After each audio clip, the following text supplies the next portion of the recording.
Kitab 1 Samuel. Pasal 1, lahirnya Samuel. Ada seorang laki-laki dari Ramataim Sofim dari pegunungan Efraim, namanya Elkana bin Yeroham bin Elihu bin Tohu bin Suf, seorang Efraim. Orang ini mempunyai dua istri, yang seorang bernama Hana dan yang lain bernama Penina. Penina mempunyai anak tetapi Hana tidak. Orang itu dari tahun ke tahun pergi meninggalkan kotanya untuk sujud menyembah dan mempersembahkan korban kepada Tuhan semesta alam di Silo. Di sana yang menjadi imam Tuhan ialah kedua anak Eli, Hofni dan Pinehas. Pada hari Elkana mempersembahkan korban, diberikannya kepada Penina istrinya dan kepada semua anaknya yang laki-laki dan perempuan masing-masing sebagian. Meskipun ia mengasihi Hana, ia memberikan kepada Hana hanya satu bagian, sebab Tuhan telah menutup kandungannya. Tetapi madunya selalu menyakiti hatinya supaya ia gusar, karena Tuhan telah menutup kandungannya. Demikianlah terjadi dari tahun ke tahun. Setiap kali Hana pergi ke rumah Tuhan, Penina menyakiti hati Hana, sehingga ia menangis dan tidak mau makan. Lalu Elkana suaminya berkata kepadanya, Hana, mengapa engkau menangis dan mengapa engkau tidak mau makan? Mengapa hatimu sedih? Bukankah aku lebih berharga bagimu daripada 10 anak laki-laki? Pada suatu kali setelah mereka habis makan dan minum di Silo, berdirilah Hana, sedang Imam Eli duduk di kursi dekat tiang pintu bait suci Tuhan. Dan dengan hati pedih ia berdoa kepada Tuhan sambil menangis terseduh-seduh. Kemudian bernasarlah ia, katanya, Tuhan semesta alam, jika sungguh-sungguh engkau memperhatikan sengsara hambamu ini, dan mengingat kepadaku dan tidak melupakan hambamu ini, tetapi memberikan kepada hambamu ini seorang anak laki-laki, maka aku akan memberikan dia kepada Tuhan untuk seumur hidupnya, dan pisau cukur tidak akan menyentuh kepalanya. Ketika perempuan itu terus-menerus berdoa di hadapan Tuhan, maka Eli mengamat-amati mulut perempuan itu. Dan karena Hana berkata-kata dalam hatinya, dan hanya bibirnya saja bergerak-gerak, tetapi suaranya tidak kedengaran, maka Eli menyangka perempuan itu mabuk. Maka kata Eli kepadanya, berapa lama lagi engkau berlaku sebagai orang mabuk? Lepaskanlah dirimu daripada mabukmu. Tetapi Hana menjawab, bukan, tuanku, aku seorang perempuan yang sangat bersusah hati. Anggur ataupun minuman yang memabukkan tidak kuminum, melainkan aku mencurahkan isi hatiku di hadapan Tuhan. Janganlah anggap hambamu ini seorang perempuan dursila, sebab karena besarnya cemas dan sakit hati, aku berbicara demikian lama.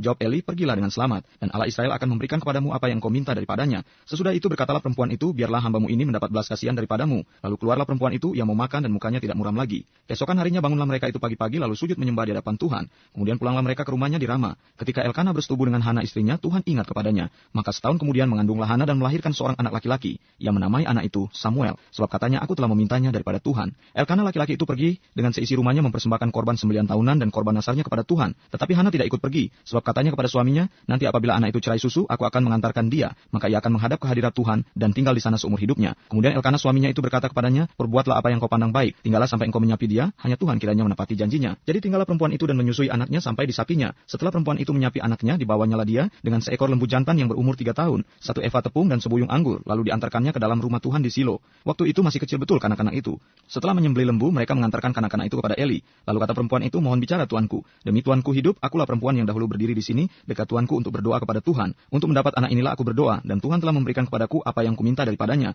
Maka aku pun menyerahkannya kepada Tuhan. Seumur hidup terserahlah ia kiranya kepada Tuhan. Lalu sujudlah mereka di sana Hana. Lalu berdoalah Hana, katanya, hatiku bersukaria karena Tuhan, tanduk kekuatanku ditinggikan oleh Tuhan. Mulutku mencemoohkan musuhku, sebab aku bersukacita karena pertolonganmu. Tidak ada yang kudus seperti Tuhan, sebab tidak ada yang lain kecuali Engkau, dan tidak ada gunung batu seperti Allah kita. Janganlah kamu selalu berkata sombong, janganlah caci maki keluar dari mulutmu, karena Tuhan itu Allah yang Maha Tahu, dan oleh Dia perbuatan-perbuatan diuji. Busur pada pahlawan telah patah, tetapi orang-orang yang terhuyung-huyung pinggangnya berikatkan kekuatan. Siapa yang kenyang dahulu sekarang menyewakan dirinya karena makanan, tetapi orang yang lapar dahulu sekarang boleh beristirahat. Bahkan orang yang mandul melahirkan 7 anak, tetapi orang yang banyak anaknya menjadi layu. Tuhan mematikan dan menghidupkan. Ia menurunkan ke dalam dunia orang mati dan mengangkat dari sana. Tuhan membuat miskin dan membuat kaya. Ia merendahkan dan meninggikan juga. Ia menegakkan orang yang hina dari dalam debu dan mengangkat orang yang miskin dari lumpur untuk mendudukan dia bersama-sama dengan para bangsawan dan membuat dia memiliki kursi kehormatan. Sebab Tuhan mempunyai alas bumi dan di atasnya ia menaruh daratan. Langkah kaki orang-orang yang dikasihinya dilindunginya, tetapi orang-orang fasik akan mati binasa dalam kegelapan, sebab bukan oleh karena kekuatannya sendiri seseorang berkuasa. Orang yang berbantah dengan Tuhan akan dihancurkan. Atas mereka ia mengguntur di langit. Tuhan mengadili bumi sampai ke ujung-ujungnya. Ia memberi kekuatan kepada raja yang diangkatnya dan meninggikan tanduk kekuatan orang yang diurapinya. Kejahatan anak-anak Eli. Lalu pulanglah Elkana ke Rama, tetapi anak itu menjadi pelayan Tuhan di bawah pengawasan Imam Eli. Adapun anak-anak lelaki Eli adalah orang-orang dursila. Mereka tidak mengindahkan Tuhan ataupun batas hak para imam terhadap bangsa itu. Setiap kali seseorang mempersembahkan korban sembelihan, sementara daging itu dimasak, datanglah bujang imam membawa garpu bergigi 3 di tangannya dan dicucukkannya ke dalam bejana atau ke dalam kuali atau ke dalam belanga atau ke dalam periuk. Segala yang ditarik dengan garpu itu ke atas diambil imam itu untuk dirinya sendiri. Demikianlah mereka memperlakukan semua orang Israel yang datang ke sana ke Silo. Bahkan sebelum lemaknya dibakar, bujang imam itu datang lalu berkata kepada orang yang mempersembahkan korban itu, berikanlah daging kepada imam untuk dipanggang, sebab ia tidak mau menerima daripadamu daging yang dimasak, hanya yang mentah saja. Apabila orang itu menjawabnya, bukankah lemak itu harus dibakar dahulu, kemudian barulah ambil bagimu sesuka hatimu? Maka berkatalah ia kepada orang itu, sekarang juga harus kau berikan, kalau tidak aku akan mengambilnya dengan kekerasan. Dengan demikian sangat besarlah dosa kedua orang muda itu di hadapan Tuhan, sebab mereka memandang rendah korban untuk Tuhan. Adapun Samuel menjadi pelayan di hadapan Tuhan, ia masih anak-anak yang tubuhnya berlilitkan baju efod dari kain lenan. Setiap tahun ibunya membuatkan dia jubah kecil dan membawa jubah itu kepadanya, apabila ia bersama-sama suaminya pergi mempersembahkan korban sembelihan tahunan. Lalu Eli memberkati Elkana dan istrinya, katanya, Tuhan kiranya memberikan keturunan kepadamu dari perempuan ini pengganti yang telah diserahkannya kepada Tuhan. Sesudah itu pulanglah mereka ke tempat kediamannya. Dan Tuhan mengindahkan Hana, sehingga dia mengandung dan melahirkan 3 anak laki-laki dan 2 anak perempuan lagi. Sementara itu makin besarlah Samuel yang muda itu di hadapan Tuhan. Eli telah sangat tua apabila didengarnya segala sesuatu yang dilakukan anak-anaknya terhadap semua orang Israel. Dan bahwa mereka itu tidur dengan perempuan-perempuan yang melayani di depan pintu kemah pertemuan, berkatalah ia kepada mereka, "Mengapa kamu melakukan hal-hal yang begitu? Sehingga ku dengar dari segenap bangsa ini tentang perbuatan-perbuatanmu yang jahat itu. Janganlah begitu, anak-anakku. Bukan kabar baik yang kudengar itu, bahwa kamu menyebabkan umat Tuhan melakukan pelanggaran. Jika seseorang berdosa terhadap seorang yang lain, maka Allah yang akan mengadili. Tetapi jika seseorang berdosa terhadap Tuhan, siapakah yang akan menjadi perantara baginya?" Tetapi tidaklah didengarkan mereka perkataan ayahnya itu, sebab Tuhan hendak mematikan mereka. Tetapi Samuel yang muda itu semakin besar dan semakin disukai, baik di hadapan Tuhan maupun di hadapan manusia. Nubuat tentang Eli dan kaum keluarganya. Seorang abdi Allah datang kepada Eli dan berkata kepadanya, "Beginilah firman Tuhan, bukankah dengan nyata aku menyatakan diriku kepada nenek moyangmu ketika mereka masih di Mesir dan takluk kepada keturunan Fir'aun? Dan aku telah memilihnya dari segala suku Israel menjadi imam bagiku, supaya ia mempersembahkan korban di atas mezbahku, membakar ukupan dan memakai baju efod di hadapanku. Kepada kamu telah kuserahkan segala korban api-apian orang Israel. Mengapa engkau memandang dengan loba kepada korban sembelihanku dan korban sajianku, yang telah kuperintahkan, dan mengapa engkau menghormati anak-anakmu lebih daripadaku, sambil kamu menggemukkan dirimu dengan bagian yang terbaik dari setiap korban sajian umatku Israel? Sebab itu demikianlah firman Tuhan Allah Israel, sesungguhnya aku telah berjanji keluargamu dan kaummu akan hidup di hadapanku selamanya. Tetapi sekarang demikianlah firman Tuhan, jauhlah hal itu daripadaku, sebab siapa yang menghormati aku akan kuhormati, tetapi siapa yang menghina aku akan dipandang rendah. Sesungguhnya akan datang waktunya bahwa aku akan mematahkan tangan kekuatanmu dan tangan kekuatan kaummu, sehingga tidak ada seorang kakek dalam keluargamu. Maka engkau akan memandang dengan mata bermusuhan kepada segala kebaikan yang akan kulakukan kepada Israel, dan dalam keluargamu takkan ada seorang kakek untuk selamanya. Tetapi seorang daripadamu yang tidak kulenyapkan dari lingkungan mezbahku akan membuat matamu rusak dan jiwamu merana. Segala tambahan keluargamu akan mati oleh pedang lawan. Inilah yang akan menjadi tanda bagimu, yakni apa yang akan terjadi kepada kedua anakmu itu, Hofni dan Pinehas. Pada hari yang sama keduanya akan mati. Dan aku akan mengangkat bagiku seorang imam kepercayaan yang berlaku sesuai dengan hatiku dan jiwaku, dan aku akan membangunkan baginya keturunan yang teguh setia, sehingga ia selalu hidup di hadapan orang yang kuurapi. Kemudian siapa yang masih tinggal hidup dari keturunanmu akan datang sujud menyembah kepadanya, meminta sekeping uang perak atau sepotong roti, dan akan berkata, "Tempatkanlah kiranya aku dalam salah satu golongan imam itu, supaya aku dapat Samuel terpanggil." Samuel yang masih muda itu menjadi pelayan Tuhan di bawah pengawasan Eli. Pada masa itu firman Tuhan jarang, penglihatan pun tidak sering. Pada suatu hari Eli yang matanya mulai kabur dan tidak dapat melihat dengan baik, sedang berbaring di tempat tidurnya. Lampu rumah Allah belum lagi padam. Samuel telah tidur di dalam bait suci Tuhan, tempat tabut Allah.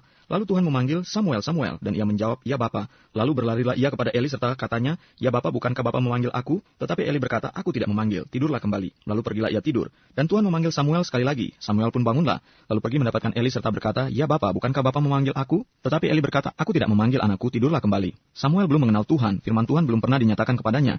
Dan Tuhan memanggil Samuel sekali lagi untuk ketiga kalinya. Ia pun bangunlah lalu pergi mendapatkan Eli serta katanya, "Ya Bapa, bukankah Bapa memanggil aku?" Lalu mengertilah Eli bahwa Tuhanlah yang memanggil anak itu. Sebab itu berkatalah Eli kepada Samuel, "Pergilah tidur, dan apabila ia memanggil engkau, katakanlah, berbicaralah Tuhan, sebab hambamu ini mendengar." Maka pergilah Samuel dan tidurlah ia di tempat tidurnya. Lalu datanglah Tuhan berdiri di sana dan memanggil seperti yang sudah-sudah, "Samuel, Samuel." Dan Samuel menjawab, "Berbicaralah, sebab hambamu ini mendengar."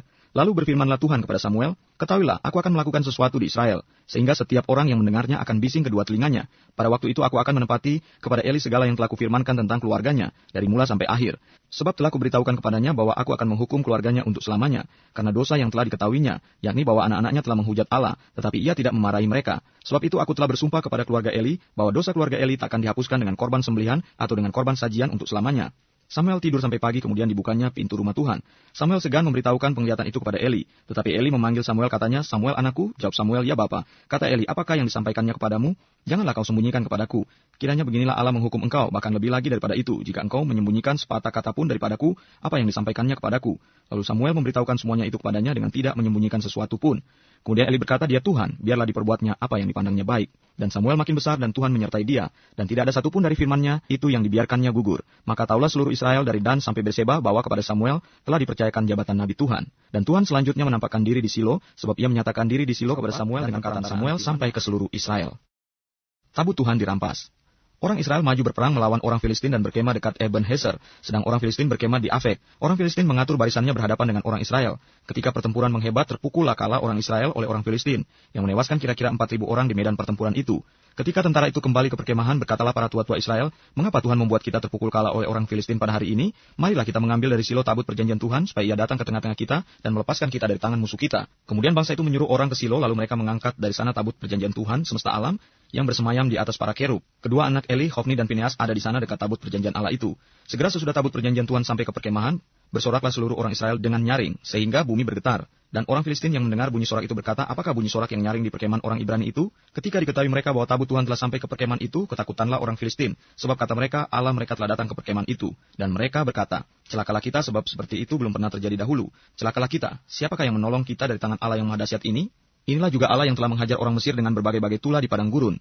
Kuatkanlah hatimu dan berlakulah seperti laki-laki, hai orang Filistin, supaya kamu jangan menjadi budak orang Ibrani itu, seperti mereka dahulu menjadi budakmu. Berlakulah seperti laki-laki dan berperanglah. Lalu berperanglah orang Filistin sehingga orang Israel terpukul kalah. Mereka melarikan diri masing-masing ke kemahnya, amatlah besar kekalahan itu. Dari pihak Israel gugur 30.000 orang pasukan berjalan kaki. Lagi pula tabut Allah dirampas, kedua anak Eli, Hofni dan Pinehas tewas.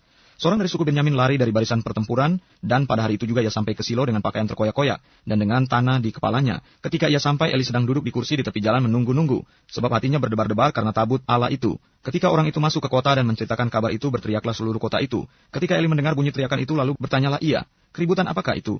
Lalu bersegeralah orang itu mendapatkan Eli dan memberitahukannya kepadanya. Eli sudah 98 tahun umurnya, dan matanya sudah bular sehingga ia tidak dapat melihat lagi. Kata orang itu kepada Eli, aku datang dari medan pertempuran. Baru hari ini aku melarikan diri dari medan pertempuran. Kata Eli, bagaimana keadaannya anakku? Jawab pembawa kabar itu, orang Israel melarikan diri dari hadapan orang Filistin. Kekalahan yang besar telah diderita oleh rakyat. Lagi pula kedua anakmu Hofni dan Pinehas telah tewas dan tabut Allah sudah dirampas.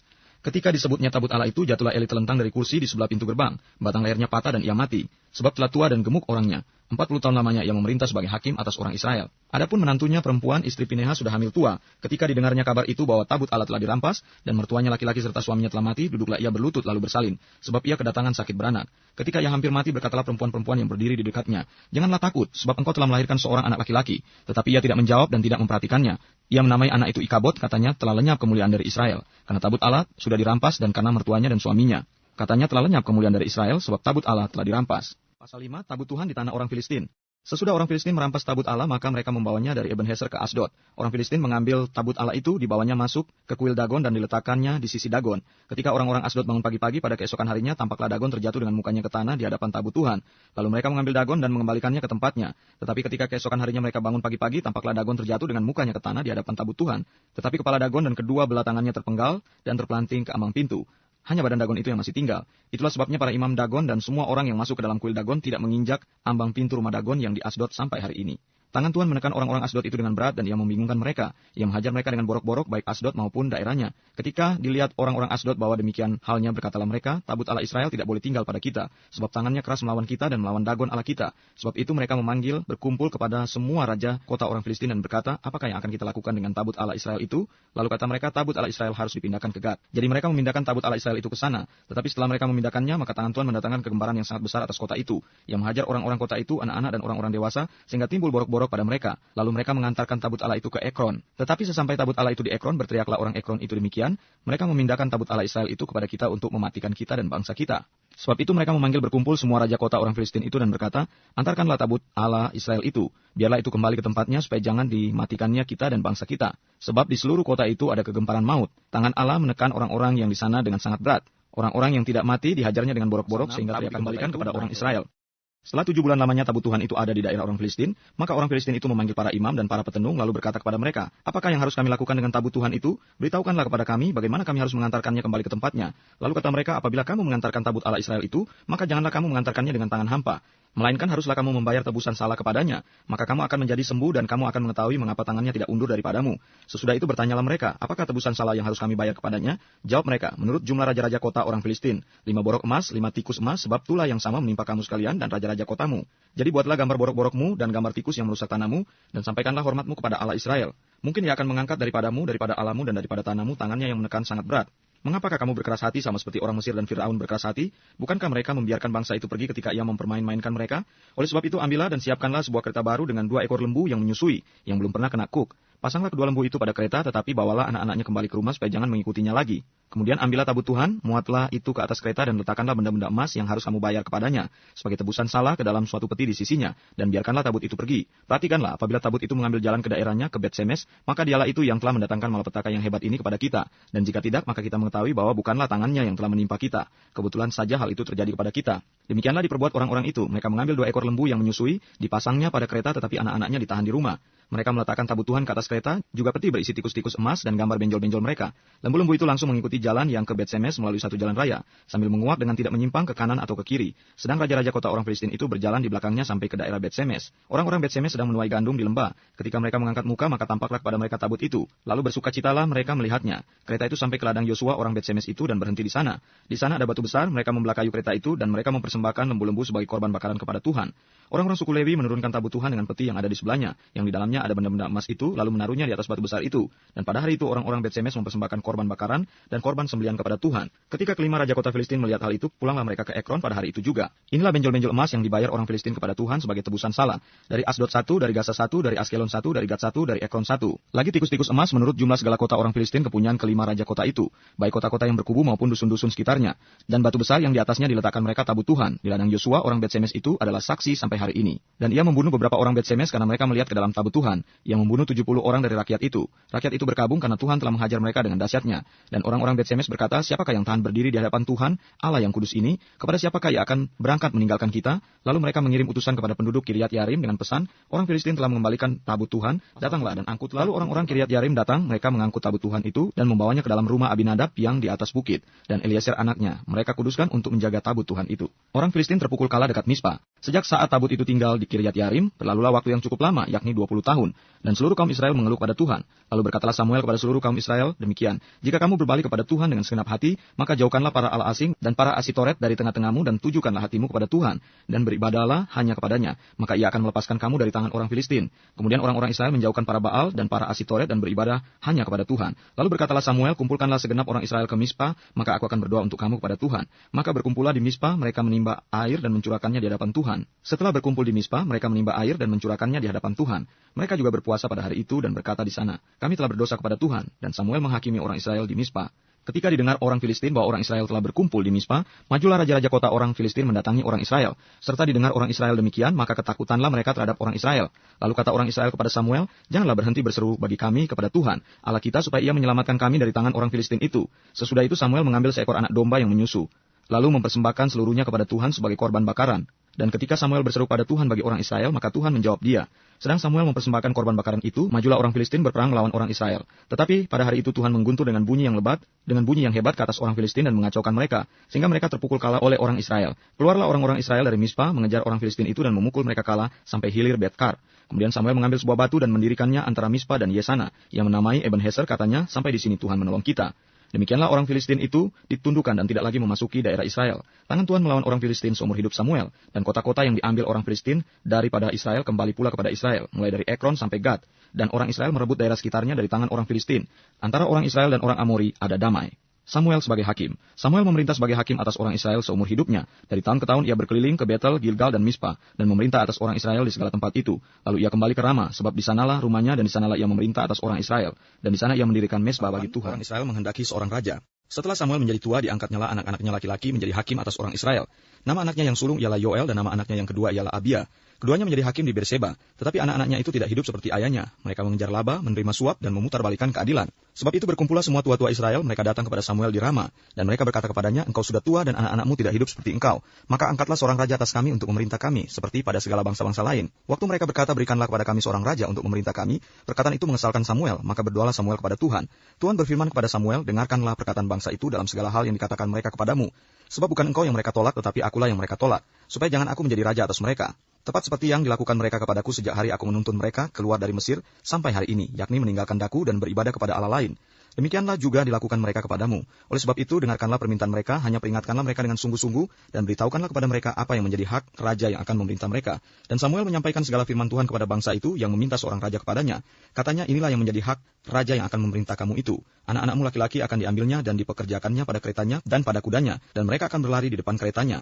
Dan ia akan menjadikan mereka kepala pasukan 1,000 dan kepala pasukan 50. Mereka akan membajak ladangnya dan mengerjakan penuaian baginya. Senjata-senjatanya dan perkakas keretanya akan dibuat mereka. Anak-anakmu perempuan akan diambilnya sebagai juru campur rempah-rempah, juru masak, dan juru makanan. Selanjutnya dari ladangmu, kebun anggurmu, dan kebun saitunmu akan diambilnya yang paling baik dan akan diberikannya kepada pegawai-pegawainya. Dari gandummu dan dari hasil anggurmu akan diambilnya 1/10 dan akan diberikannya kepada pegawai-pegawai istananya dan kepada pegawai-pegawainya yang lain. Budak-budakmu laki-laki dan budak-budakmu perempuan, ternakmu yang terbaik dan keledai-keledaimu akan diambilnya dan dipakainya untuk pekerjaannya. Dari kambing dombamu akan diambilnya 1/10 dan kamu sendiri akan menjadi budaknya. Pada waktu itu kamu akan berteriak karena rajamu yang kamu pilih itu, tetapi Tuhan tidak akan menjawab kamu pada waktu itu. Tetapi bangsa itu menolak mendengarkan perkataan Samuel dan mereka berkata, tidak, harus ada raja atas kami. Maka kami pun akan sama seperti segala bangsa-bangsa lain. Raja kami akan menghakimi kami dan memimpin kami dalam perang. Samuel mendengar segala perkataan bangsa itu dan menyampaikannya kepada Tuhan. Tuhan berfirman kepada Samuel, dengarkanlah permintaan mereka dan angkatlah seorang raja bagi mereka. Kemudian berkatalah Samuel kepada orang-orang Israel itu, pergilah, Saul diurapi menjadi raja. Ada seorang dari daerah Benyamin namanya Kis bin Abiel bin Seror bin Bekorat bin Afia, seorang suku Benyamin, seorang yang berada. Orang ini ada anaknya laki-laki namanya Saul, seorang muda yang elok rupanya. Tidak ada seorang pun dari antara orang Israel yang lebih elok daripadanya. Dari bau ke atas ia lebih tinggi daripada setiap orang sebangsanya. Kis ayah Saul itu kehilangan keledai-keledai betinanya. Sebab itu berkatalah Kis kepada Saul anaknya, ambillah salah seorang bujang, bersiaplah dan pergilah mencari keledai-keledai itu. Lalu mereka berjalan melalui pegunungan Efraim, juga mereka berjalan melalui tanah Salisa, tetapi tidak menemuinya. Kemudian mereka berjalan melalui tanah Sahalim, tetapi keledai-keledai itu tidak ada. Kemudian mereka berjalan melalui tanah Benyamin, tetapi tidak menemuinya. Ketika mereka sampai ke tanah Suf, berkatalah Saul kepada bujangnya yang bersama-sama dengan dia, mari kita pulang, nanti ayahku tidak lagi memikirkan keledai-keledai itu, tetapi khawatir mengenai kita. Tetapi orang ini berkata kepadanya, tunggu, di kota ini ada seorang abdi Allah, seorang yang terhormat. Segala yang dikatakannya pasti terjadi. Marilah kita pergi ke sana sekarang juga, mungkin ia dapat memberitahukan kepada kita tentang perjalanan yang kita tempuh ini. Jawab Saul kepada bujangnya itu, tetapi kalau kita pergi, apakah yang akan kita bawa kepada orang itu? Sebab roti di kantong kita telah habis dan tidak ada pemberian untuk dibawa kepada abdi Allah itu. Apakah yang ada pada kita? Jawab bujang itu kepada Saul, masih ada padaku 1/4 sikal perak, itu dapat aku berikan kepada abdi Allah itu. Maka ia akan memberitahukan kepada kita tentang perjalanan kita. Dahulu di antara orang Israel, apabila seseorang pergi menanyakan petunjuk Allah, ia berkata begini, mari kita pergi kepada pelihat. Sebab nabi yang sekarang ini disebutkan dahulu pelihat. Kemudian berkatalah Saul kepada bujangnya itu, pikiranmu itu baik, mari kita pergi. Maka pergilah mereka ke kota, ke tempat abdi Allah itu. Ketika mereka naik jalan pendakian ke kota itu, mereka bertemu dengan gadis-gadis yang keluar hendak menimba air. Mereka bertanya kepada gadis-gadis itu, pelihat ada di sini? Jawab gadis-gadis itu kepada mereka, ya ada, baru saja ia mendahului kami, cepat-cepatlah sekarang. Ia datang ke kota hari ini, karena ada perjamuan korban untuk orang banyak di bukit pada hari ini. Apabila kamu masuk ke kota, kamu akan segera menjumpainya, sebelum ia naik ke bukit untuk makan. Sebab orang banyak tidak akan makan sebelum ia datang, karena dialah yang akan memberkati korban, kemudian barulah para undangan makan. Pergilah sekarang, sebab kamu akan menjumpainya dengan segera. Maka naiklah mereka ke kota, dan ketika mereka masuk kota, Samuel yang berjalan keluar untuk naik ke bukit berpapasan dengan mereka. Tetapi Tuhan telah menyatakan kepada Samuel sehari sebelum kedatangan Saul demikian. Besok kira-kira waktu ini aku akan menyuruh kepadamu seorang laki-laki dari tanah Benyamin.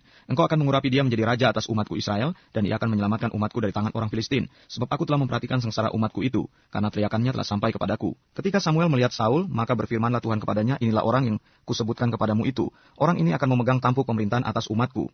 Dalam pada itu Saul datang mendekati Samuel di tengah pintu gerbang dan berkata, maaf, di mana rumah pelihat itu? Jawab Samuel kepada Saul, katanya, akulah pelihat itu. Naiklah mendahului aku ke bukit. Hari ini kamu makan bersama-sama dengan daku. Besok pagi aku membiarkan kau pergi, dan aku akan memberitahukan kepadamu segala sesuatu yang ada dalam hatimu. Adapun keledai-keledaimu yang telah hilang 3 hari lamanya sampai sekarang, janganlah engkau khawatir, sebab telah diketemukan. Tetapi siapakah yang memiliki segala yang diingini orang Israel? Bukankah itu ada padamu dan pada seluruh kaum keluargamu? Tetapi jawab Saul, bukankah aku seorang suku Benyamin, suku yang terkecil di Israel, dan bukankah kaumku yang paling hina dari segala kaum suku Benyamin? Mengapa Bapa berkata demikian kepadaku? Sesudah itu Samuel mengajak Saul dan bujangnya, dibawanya ke pendopo dan diberikannya kepada mereka tempat utama di depan para undangan yang banyaknya kira-kira 30 orang. Berkatalah Samuel kepada juru masak, berikanlah sekarang bagian yang kuberikan kepadamu tadi, dengan pesan, simpanlah ini dahulu. Lalu juru masak itu menghidangkan paha dan apa yang termasuk ke situ dan meletakkannya di depan Saul. Dan Samuel berkata, lihat yang tinggal ini diletakkan di depanmu. Makanlah, sebab telah disimpan bagimu untuk perayaan ini. Ketika aku berkata, aku telah mengundang orang banyak. Demikianlah pada hari ini Saul makan bersama-sama dengan Samuel. Sesudah itu turunlah mereka dari bukit ke kota. Dan Samuel bercakap-cakap dengan Saul di atas soto. Mereka bangun pagi-pagi dan ketika fajar menyingsing, Samuel memanggil Saul yang ada di atas soto itu, katanya, bangunlah, aku akan mengantarkan engkau. Lalu Saul bangun dan mereka keduanya pergi keluar, yakni ia dan Samuel. Ketika mereka turun sampai ke ujung kota, berkatalah Samuel kepada Saul, katakanlah kepada bujang itu supaya ia pergi mendahului kita. Tetapi berhentilah engkau sebentar, maka aku akan memberitahukan kepada Pasal 10. Lalu Samuel mengambil buli-buli berisi minyak, dituangnyalah ke atas kepala Saul, diciumnyalah dia sambil berkata, bukankah Tuhan telah mengurapi engkau menjadi raja atas umatnya Israel?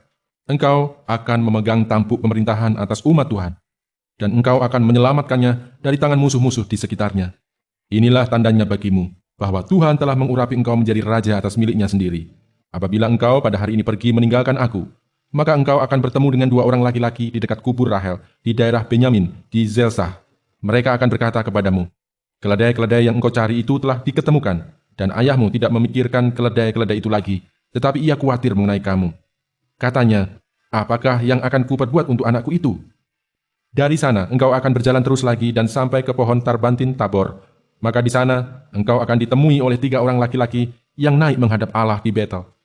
Seorang membawa 3 ekor anak kambing, seorang membawa 3 ketul roti, dan yang lain lagi sebuyung anggur. Mereka akan memberi salam kepadamu dan memberikan kepadamu 2 ketul roti yang akan kau terima dari mereka. Sesudah itu, engkau akan sampai ke Gibea Allah, tempat kedudukan pasukan orang Filistin. Dan apabila engkau masuk kota, engkau akan berjumpa di sana dengan serombongan nabi yang turun dari bukit pengorbanan dengan gambus, rebana, suling, dan kecapi di depan mereka. Mereka sendiri akan kepenuhan seperti nabi. Maka roh Tuhan akan berkuasa atasmu. Engkau akan kepenuhan bersama-sama dengan mereka dan berubah menjadi manusia lain. Apabila tanda-tanda ini terjadi kepadamu, lakukanlah apa saja yang didapat oleh tanganmu, sebab Allah menyertai engkau. Engkau harus pergi ke Gilgal mendahului aku, dan camkanlah, aku akan datang kepadamu untuk mempersembahkan korban bakaran dan korban keselamatan. Engkau harus menunggu 7 hari lamanya, sampai aku datang kepadamu dan memberitahukan kepadamu apa yang harus kau lakukan. Sedang ia berpaling untuk pergi meninggalkan Samuel, maka Allah mengubah hatinya menjadi lain, dan segala tanda-tanda yang tersebut itu terjadi pada hari itu juga. Ketika mereka sampai di Gibea dari sana, maka bertemulah ia dengan serombongan nabi, roh Allah berkuasa atasnya, dan Saul turut kepenuhan seperti nabi di tengah-tengah mereka. Dan semua orang yang mengenalnya dari dahulu melihat dengan heran bahwa ia bernubuat bersama-sama dengan nabi-nabi itu. Lalu berkatalah orang banyak yang satu kepada yang lain. Apakah gerangan yang terjadi dengan anak Kis itu? Apa Saul juga termasuk golongan nabi? Lalu seorang dari tempat itu menjawab, Siapakah bapak mereka?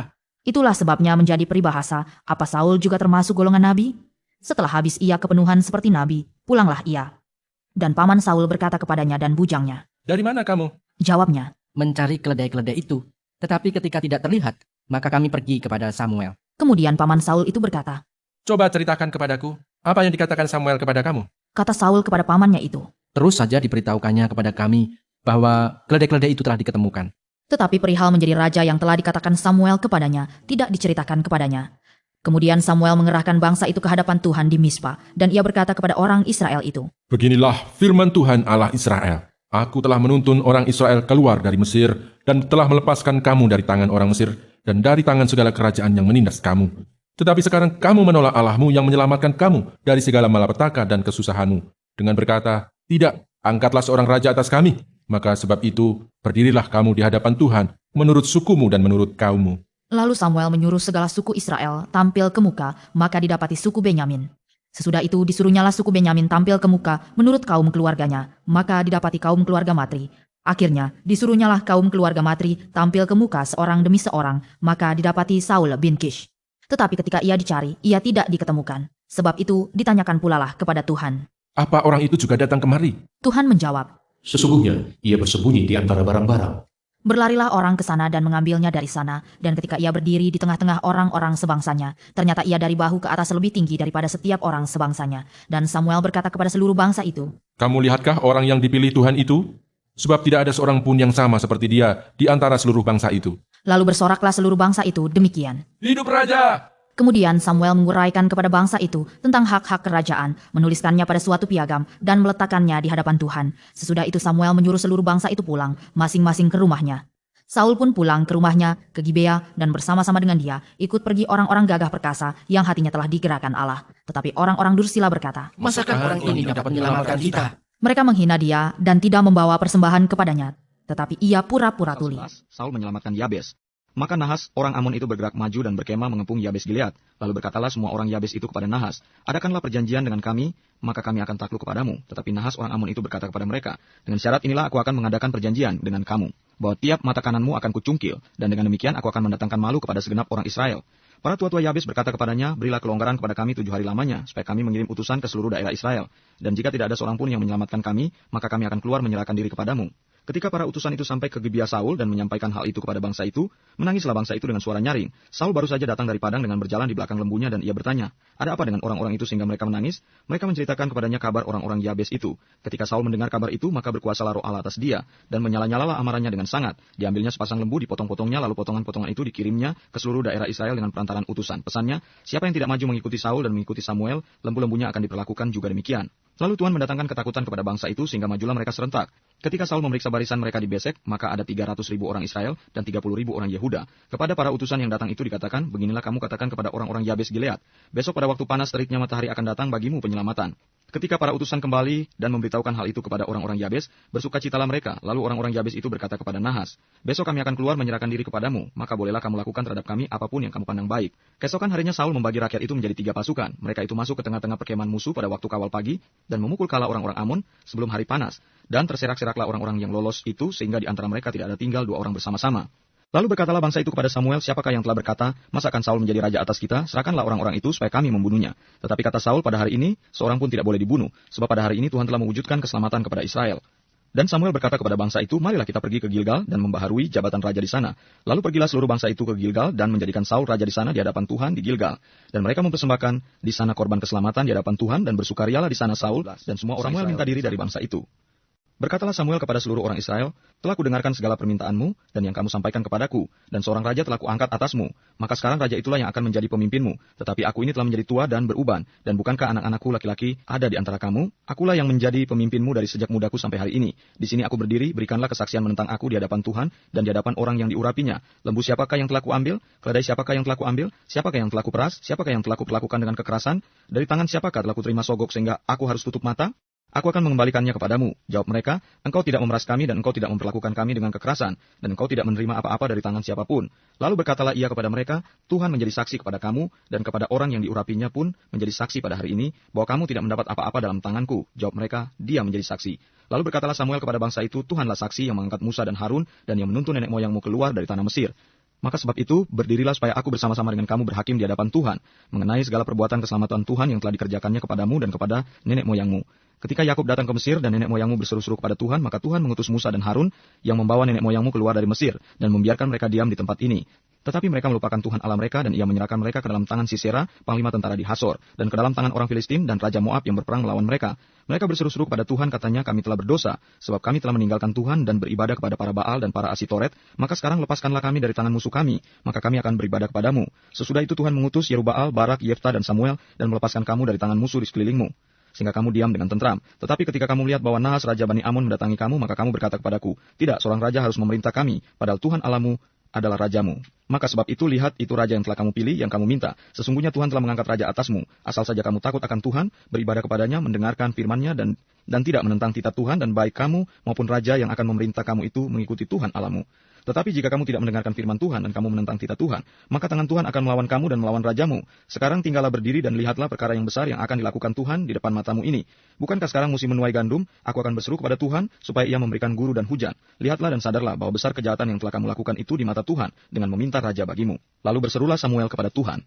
Maka Tuhan memberikan pada hari itu guru dan hujan, sehingga sangat takutlah seluruh bangsa itu kepada Tuhan dan kepada Samuel. Berkatalah seluruh bangsa itu kepada Samuel, "Berdoalah untuk hamba-hambamu ini kepada Tuhan, Allahmu, supaya jangan kami mati. Sebab dengan meminta raja bagi kami menambah dosa kami dengan kejahatan ini."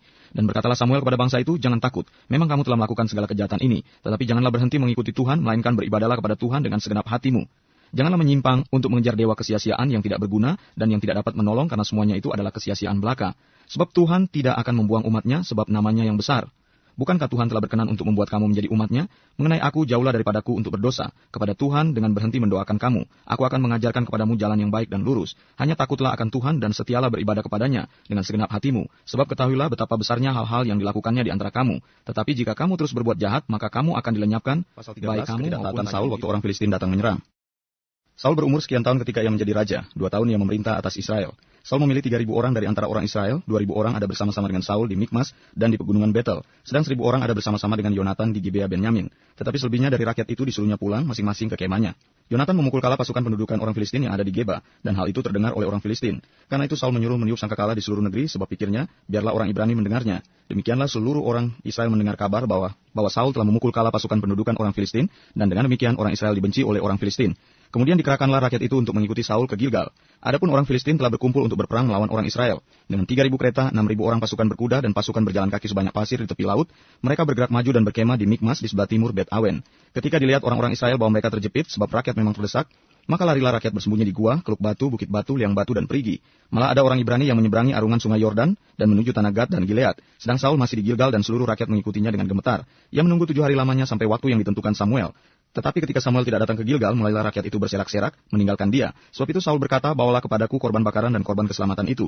Lalu ia mempersembahkan korban bakaran. Baru saja ia habis mempersembahkan korban bakaran, maka tampaklah Samuel datang. Saul pergi menyongsongnya untuk memberi salam kepadanya. Tetapi kata Samuel, apa yang telah kau perbuat? Jawab Saul, karena aku melihat rakyat itu berserak-serak meninggalkan aku dan kau tidak datang pada waktu yang telah ditentukan, padahal orang Filistin telah berkumpul di Mikmas. Maka pikirku sebentar lagi orang Filistin akan menyerang aku di Gilgal, padahal aku belum memohonkan belas kasihan Tuhan. Sebab itu aku memberanikan diri lalu mempersembahkan korban bakaran. Kata Samuel kepada Saul, perbuatanmu itu bodoh. Engkau tidak mengikuti perintah Tuhan Allahmu yang diperintahkannya kepadamu. Sebab sedianya Tuhan mengokohkan kerajaanmu atas orang Israel untuk selama-lamanya. Tetapi sekarang kerajaanmu tidak akan tetap. Tuhan telah memilih seorang yang berkenan di hatinya, dan Tuhan telah menunjuk dia menjadi raja atas umatnya.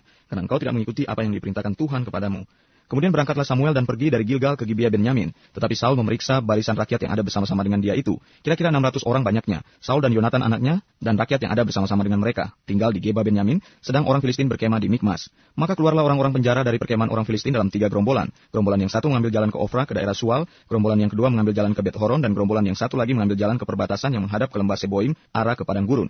Seorang tukang besi tidak terdapat di seluruh negeri Israel, sebab orang Filistin berkata, jangan-jangan orang Ibrani membuat pedang atau tombak. Jadi semua orang Israel harus pergi kepada orang Filistin untuk mengasah mata bajaknya, beliungnya, kapaknya, atau aritnya masing-masing. Adapun bayarannya ialah 2/3 sikal untuk mata bajak dan beliung, dan 1/3 sikal untuk mengasah kapak dan untuk memasang kusa. Sehingga pada hari pertempuran itu, sebilah pedang atau lembing pun tidak terdapat pada seluruh rakyat yang ada bersama Saul dan Yonatan. Tetapi Saul dan Yonatan anaknya itu masih mempunyainya. Kepahlawanan Yonatan. Dan suatu pasukan pengawal orang Filistin telah keluar ke pelintasan. Pada suatu hari Yonatan bin Saul berkata kepada bujang pembawa senjatanya, mari kita menyeberang ke dekat pasukan pengawal orang Filistin yang di sebelah sana. Tetapi tidak diberitahukannya hal itu kepada ayahnya. Adapun Saul duduk di ujung Gibeah di dekat pohon delima yang di Migron. Dan rakyat yang ada bersama-sama dengan dia itu kira-kira 600 orang banyaknya. Ahia anak Ahitub, saudara Ikabod, anak Pinehas, anak Eli. Imam Tuhan di Silo, dialah yang memakai baju efod pada waktu itu.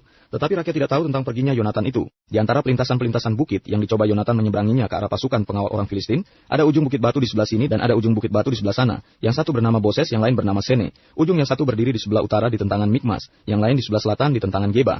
Berkatalah Yonatan kepada bujang pembawa senjatanya itu, mari kita menyeberang ke dekat pasukan pengawal orang-orang yang tidak bersunat ini. Mungkin Tuhan akan bertindak untuk kita, sebab bagi Tuhan tidak sukar untuk menolong, baik dengan banyak orang maupun dengan sedikit orang.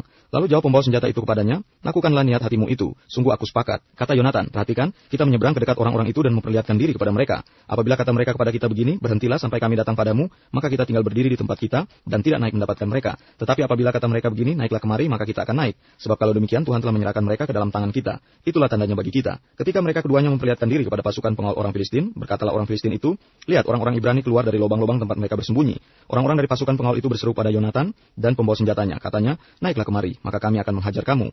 Lalu kata Yonatan kepada pembawa senjatanya, naiklah mengikuti aku sebab Tuhan telah menyerahkan mereka ke dalam tangan orang Israel. Maka naiklah Yonatan merangkak ke atas dengan diikuti oleh pembawa senjatanya. Orang-orang itu tewas terparang oleh Yonatan, sedang pembawa senjatanya membunuh mereka dari belakangnya. Kekalahan yang pertama ini yang ditimbulkan Yonatan dan pembawa senjatanya itu besarnya kira-kira 20 orang dalam jarak kira-kira setengah alur dari sepembajakan ladang. Lalu timbullah kegentaran di perkemahan, di padang dan di antara seluruh rakyat. Juga pasukan pengawal dan penjara-penjara itu gentar dan bumi gemetar sehingga menjadi kegentaran yang dari Allah. Ketika peninjau-peninjau Saul di Gibeah Benyamin melihat hal itu dan sesungguhnya orang ramai seperti ombak berjalan ke sana kemari, berkatalah Saul kepada tentara yang bersama-sama dengan dia, periksalah barisan dan lihatlah siapa yang pergi daripada kita. Mereka memeriksa barisan dan ternyata Yonatan dan pembawa senjatanya tidak ada. Lalu kata Saul kepada Ahia, bawalah baju efod kemari, karena pada waktu itu dialah yang memakai baju efod di antara orang Israel. Tetapi sedang Saul berbicara kepada imam itu, maka kian lama kian bertambahlah keributan di perkemahan orang Filistin. Sehingga Saul berkata pula kepada imam itu, biarlah. Kemudian berkumpullah Saul dan seluruh rakyat yang bersama-sama dengan dia itu. Dan ketika mereka sampai ke tempat pertempuran, tampaklah setiap orang menikam temannya dengan pedang, suatu huru-hara yang sangat besar. Lagi pula orang-orang Ibrani yang telah lama tinggal pada orang Filistin dan yang telah ikut maju dalam tentara mereka juga berbalik untuk bergabung dengan orang-orang Israel yang ada bersama-sama dengan Saul dan Yonatan. Bahkan ketika semua orang Israel yang telah bersembunyi di pegunungan Efraim mendengar bahwa orang Filistin telah lari, orang-orang itu pun bergabung dengan mereka dalam pertempuran. Demikianlah Tuhan menyelamatkan orang Israel pada hari itu. Pertempuran itu meluas sampai lewat Bet Awen. Yonatan dibebaskan dari kutuk. Ketika orang-orang Israel terdesak pada hari itu, Saul menyuruh rakyat mengucapkan kutuk, katanya, terkutuklah orang yang memakan sesuatu sebelum matahari terbenam, dan sebelum aku membalas dendam terhadap musuhku. Sebab itu tidak ada seorang pun dari rakyat yang memakan sesuatu. Dan seluruh orang itu sampailah ke suatu hutan, dan di sana ada madu di tanah. Ketika rakyat sampai ke hutan itu, tampaklah ada di sana madu meleleh. Tetapi tidak ada seorang pun yang mencedoknya ke mulutnya dengan tangan, sebab rakyat takut kepada sumpah itu.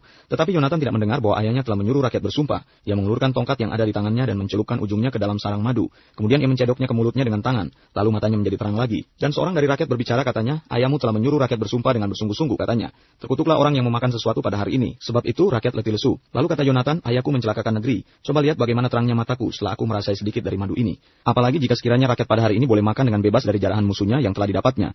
Tetapi sekarang tidaklah besar kekalahan di antara orang Filistin. Dan pada hari itu mereka memukul kalah orang Filistin dari Mikmas sampai ke Ayalon. Rakyat sudah sangat letih lesu. Sebab itu rakyat menyambar jarahan, mereka mengambil kambing domba, lembu dan anak lembu, menyembelihnya begitu saja di atas tanah dan memakannya dengan darahnya. Lalu diberitahukanlah kepada Saul demikian, lihat rakyat berdosa terhadap Tuhan dengan memakannya dengan darahnya. Dan ia berkata, kamu berbuat hianat. Gulingkanlah sekarang juga sebuah batu besar kemari.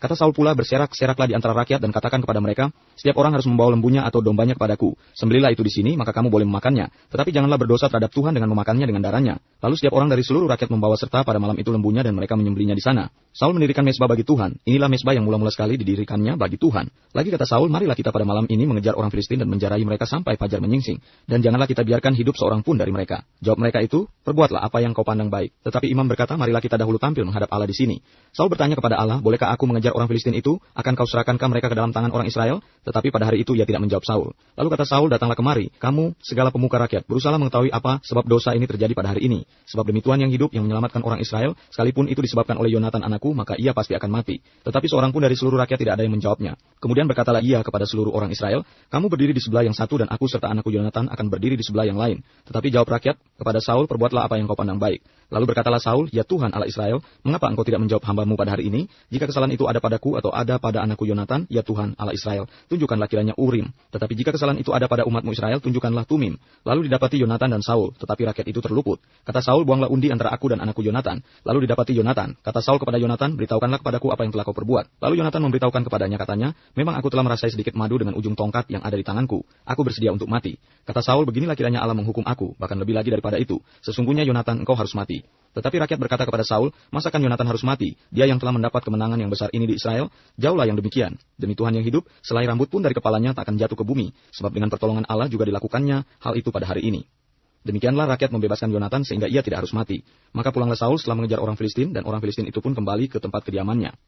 Catatan tentang musuh-musuh dan keluarga Saul. Setelah Saul mendapat jabatan raja atas Israel, maka berperanglah ia ke segala penjuru melawan segala musuhnya, melawan Moab, Bani Amon, Edom, raja-raja negeri Soba, dan orang Filistin. Dan kemanapun ia pergi, ia selalu mendapat kemenangan. Ia melakukan perbuatan-perbuatan yang gagah perkasa, memukul kala orang Amalek dan melepaskan Israel dari tangan orang-orang yang merampasi mereka. Anak-anak lelaki Saul ialah Yonatan, Yiswi, Malkisua. Nama kedua anaknya yang perempuan, yang tertua bernama Merab, yang termuda bernama Mikal. Istri Saul bernama Ahinoam, anak Ahimaas, panglima tentaranya bernama Abner, anak Ner, paman Saul. Kis ayah Saul dan Ner ayah Abner adalah anak-anak Abiel. Hebat peperangan melawan orang Filistin selama zaman Saul, dan semua pahlawan dan orang gagah perkasa yang ditolak sebagai raja. Berkatalah Samuel kepada Saul, aku telah diutus oleh Tuhan untuk mengurapi engkau menjadi raja atas Israel umatnya. Oleh sebab itu dengarkanlah bunyi firman Tuhan. Beginilah firman Tuhan semesta alam.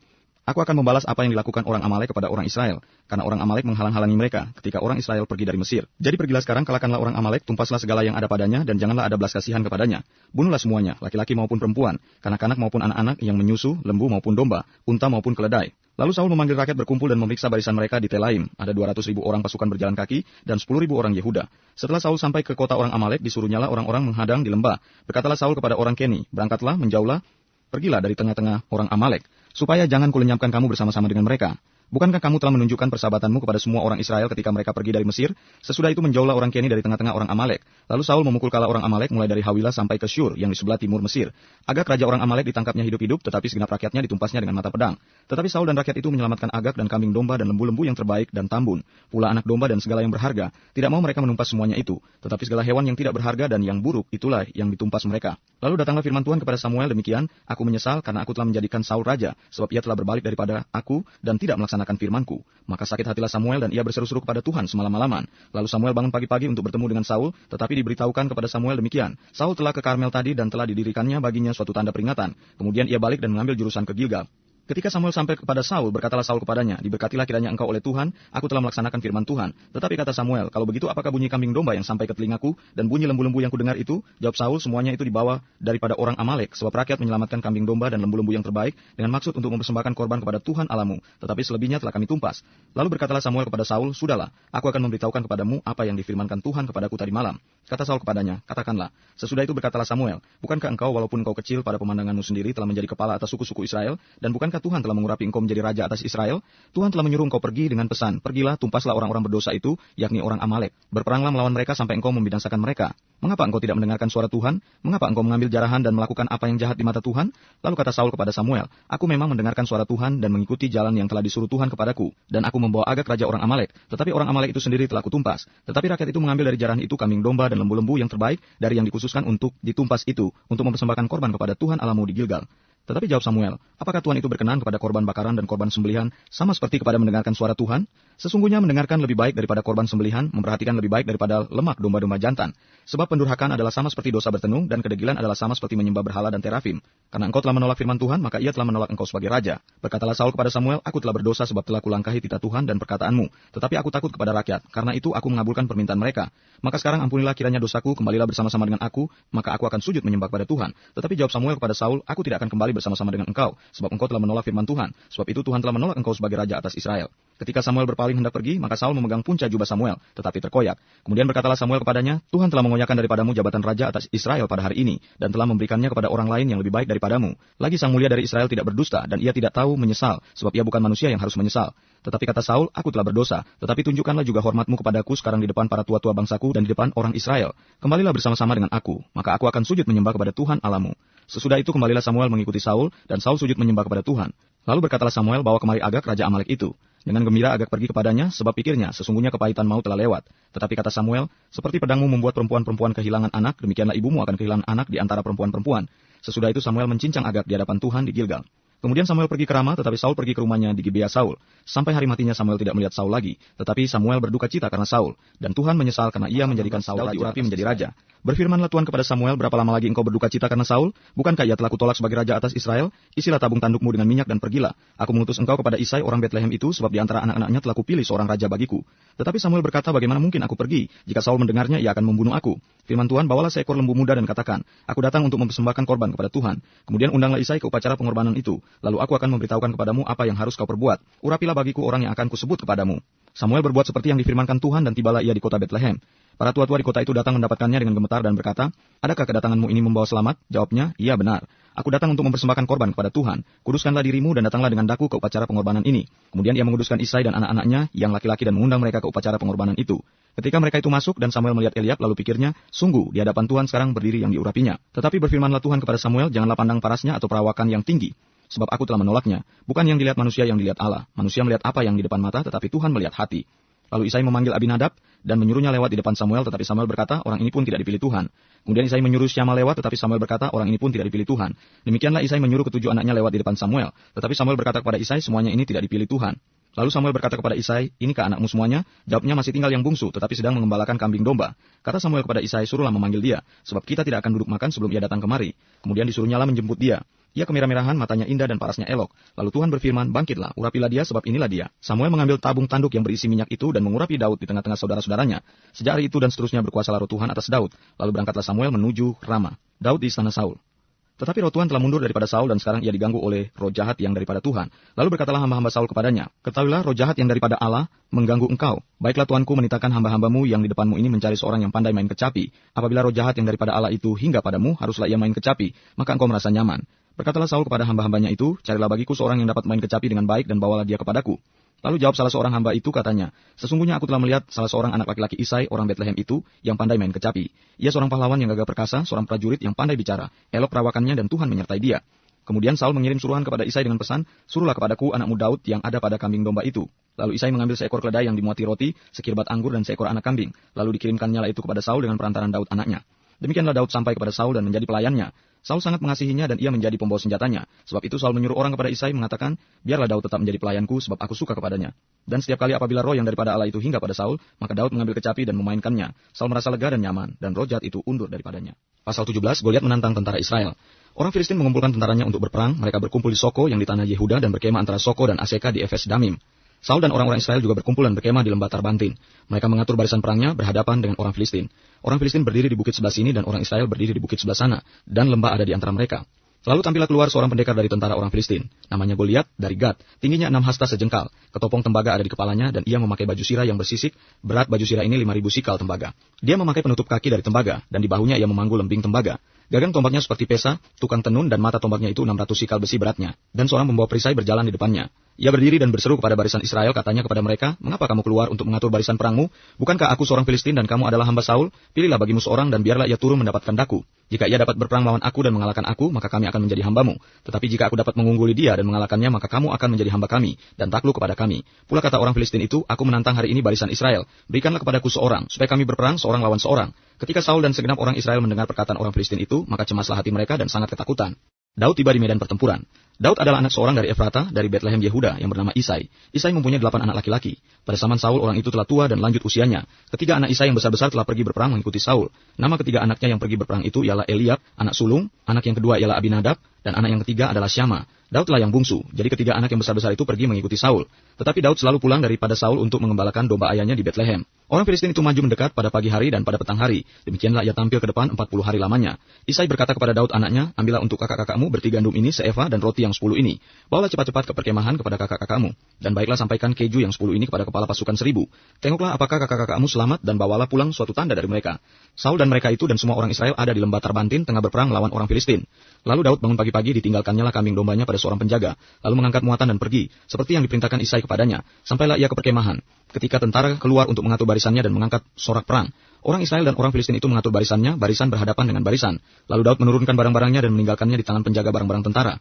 Berlari-larilah Daud ke tempat barisan, sesampai di sana bertanyalah ia kepada kakak-kakaknya apakah mereka selamat. Sedang ia berbicara dengan mereka, tampillah maju pendekar itu, namanya Goliat orang Filistin dari Gad, dari barisan orang Filistin. Ia mengucapkan kata-kata yang tadi juga dan Daud mendengarnya. Ketika semua orang Israel melihat orang itu, larilah mereka daripadanya dengan sangat ketakutan. Berkatalah orang-orang Israel itu, sudahkah kamu lihat orang yang maju itu? Sesungguhnya ia maju untuk mencemoohkan orang Israel. Orang yang mengalahkan dia akan dianugerahi raja kekayaan yang besar, raja akan memberikan anaknya yang perempuan kepadanya, dan kaum keluarganya akan dibebaskannya dari pajak di Israel. Lalu berkatalah Daud kepada orang-orang yang berdiri di dekatnya, apakah yang akan dilakukan kepada orang yang mengalahkan orang Filistin itu dan yang menghindarkan cemooh dari Israel? Siapakah orang Filistin yang tak bersunat ini, sampai ia berani mencemoohkan barisan daripada Allah yang hidup? Rakyat itu pun menjawabnya dengan perkataan tadi. Begitulah akan dilakukan kepada orang yang mengalahkan dia. Ketika Eliab kakaknya yang tertua mendengar perkataan Daud kepada orang-orang itu, bangkitlah amarah Eliab kepada Daud sambil berkata, mengapa engkau datang? Dan pada siapakah kau tinggalkan kambing domba yang 2-3 ekor itu di padang gurun? Aku kenal sifat pemberanimu dan kejahatan hatimu. Engkau datang kemari dengan maksud melihat pertempuran. Tetapi jawab Daud, apa yang telah kuperbuat? Hanya bertanya saja. Lalu berpalinglah ia daripadanya kepada orang lain dan menanyakan yang sama. Dan rakyat memberi jawab kepadanya seperti tadi. Terdengarlah kepada orang perkataan yang diucapkan oleh Daud. Lalu diberitahukanlah kepada Saul dan Saul menyuruh memanggil dia. Berkatalah Daud kepada Saul, janganlah seseorang menjadi tawar hati karena dia. Hambamu ini akan pergi melawan orang Filistin itu. Tetapi Saul berkata kepada Daud, tidak mungkin engkau dapat menghadapi orang Filistin itu untuk melawan dia, sebab engkau masih muda, sedang dia sejak dari masa mudanya telah menjadi prajurit. Tetapi Daud berkata kepada Saul, hambamu ini biasa mengembalakan kambing domba ayahnya. Apabila datang singa atau beruang yang menerkam seekor domba dari kawanannya, maka aku mengejarnya, menghajarnya dan melepaskan domba itu dari mulutnya. Kemudian apabila ia berdiri menyerang aku, maka aku menangkap janggutnya lalu menghajarnya dan membunuhnya. Baik singa maupun beruang telah dihajar oleh hambamu ini, dan orang Filistin yang tidak bersunat itu, ia akan sama seperti salah satu daripada binatang itu, karena ia telah mencemooh barisan daripada Allah yang hidup.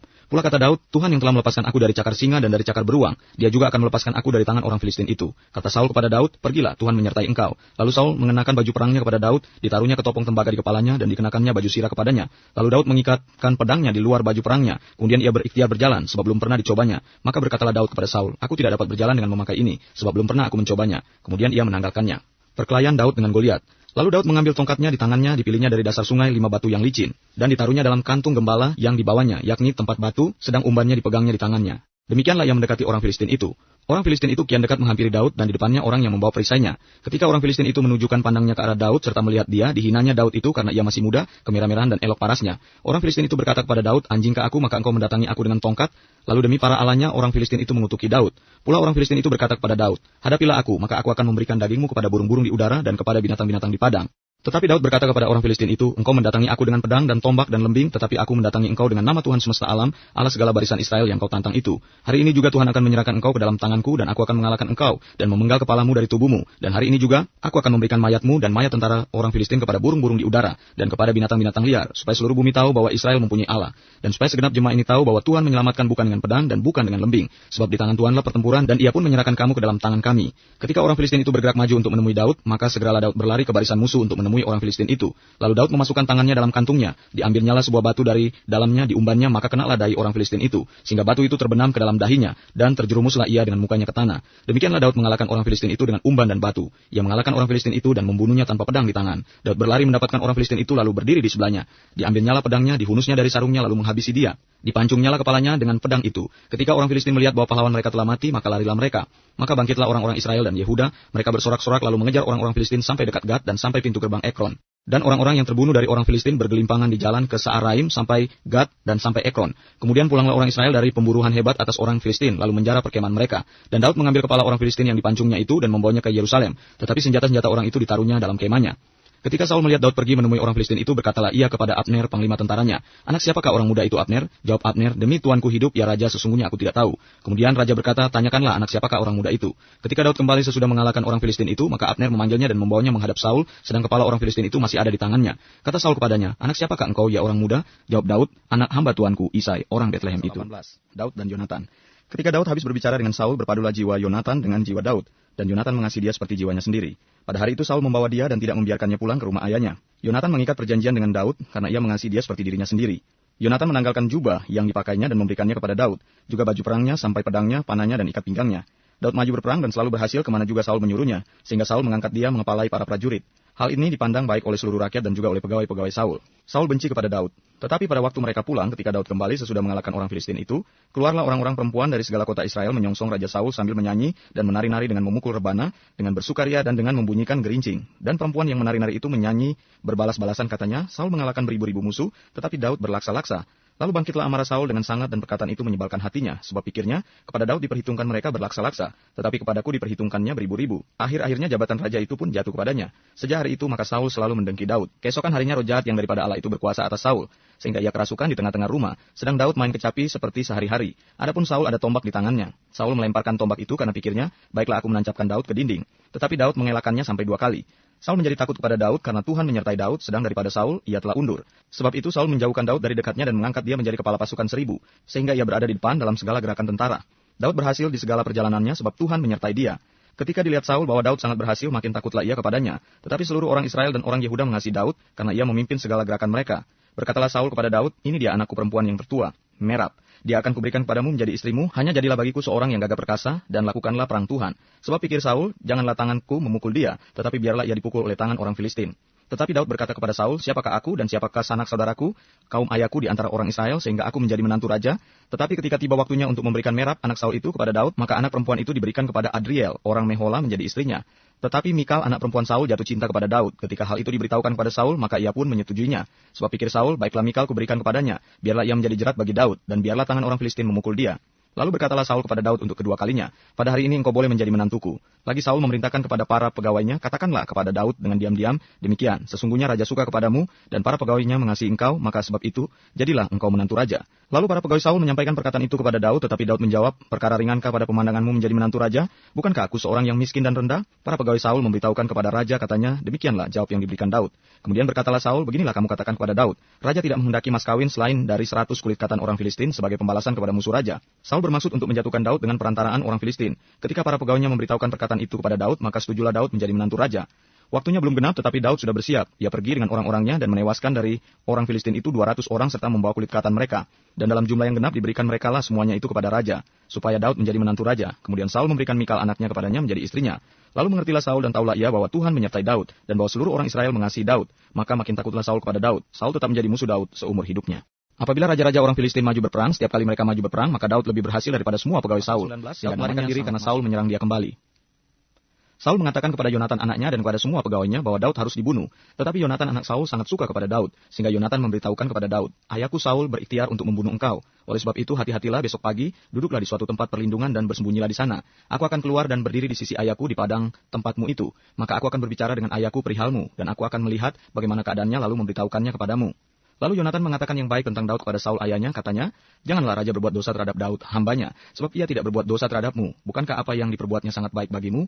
Ia telah mempertaruhkan nyawanya dan telah mengalahkan orang Filistin itu, dan Tuhan telah memberikan kemenangan yang besar kepada seluruh Israel. Engkau sudah melihatnya dan bersukacita karenanya. Mengapa engkau hendak berbuat dosa terhadap darah orang yang tidak bersalah dengan membunuh Daud tanpa alasan?" Saul mendengarkan perkataan Yonatan dan Saul bersumpah, "Demi Tuhan yang hidup, ia tidak akan dibunuh." Lalu Yonatan memanggil Daud dan Yonatan memberitahukan kepadanya segala perkataan itu. Yonatan membawa Daud kepada Saul dan ia bekerja padanya seperti dahulu.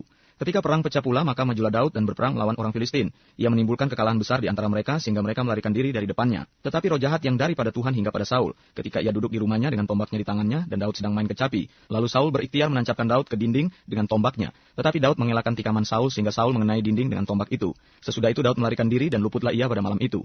Kemudian Saul mengirim orang-orang suruhan ke rumah Daud untuk mengamat-amatinya dan untuk membunuh dia pada waktu pagi. Tetapi Mikal istri Daud memberitahukan kepadanya demikian, "Jika engkau tidak dapat meluputkan dirimu malam ini, maka besok engkau akan dibunuh."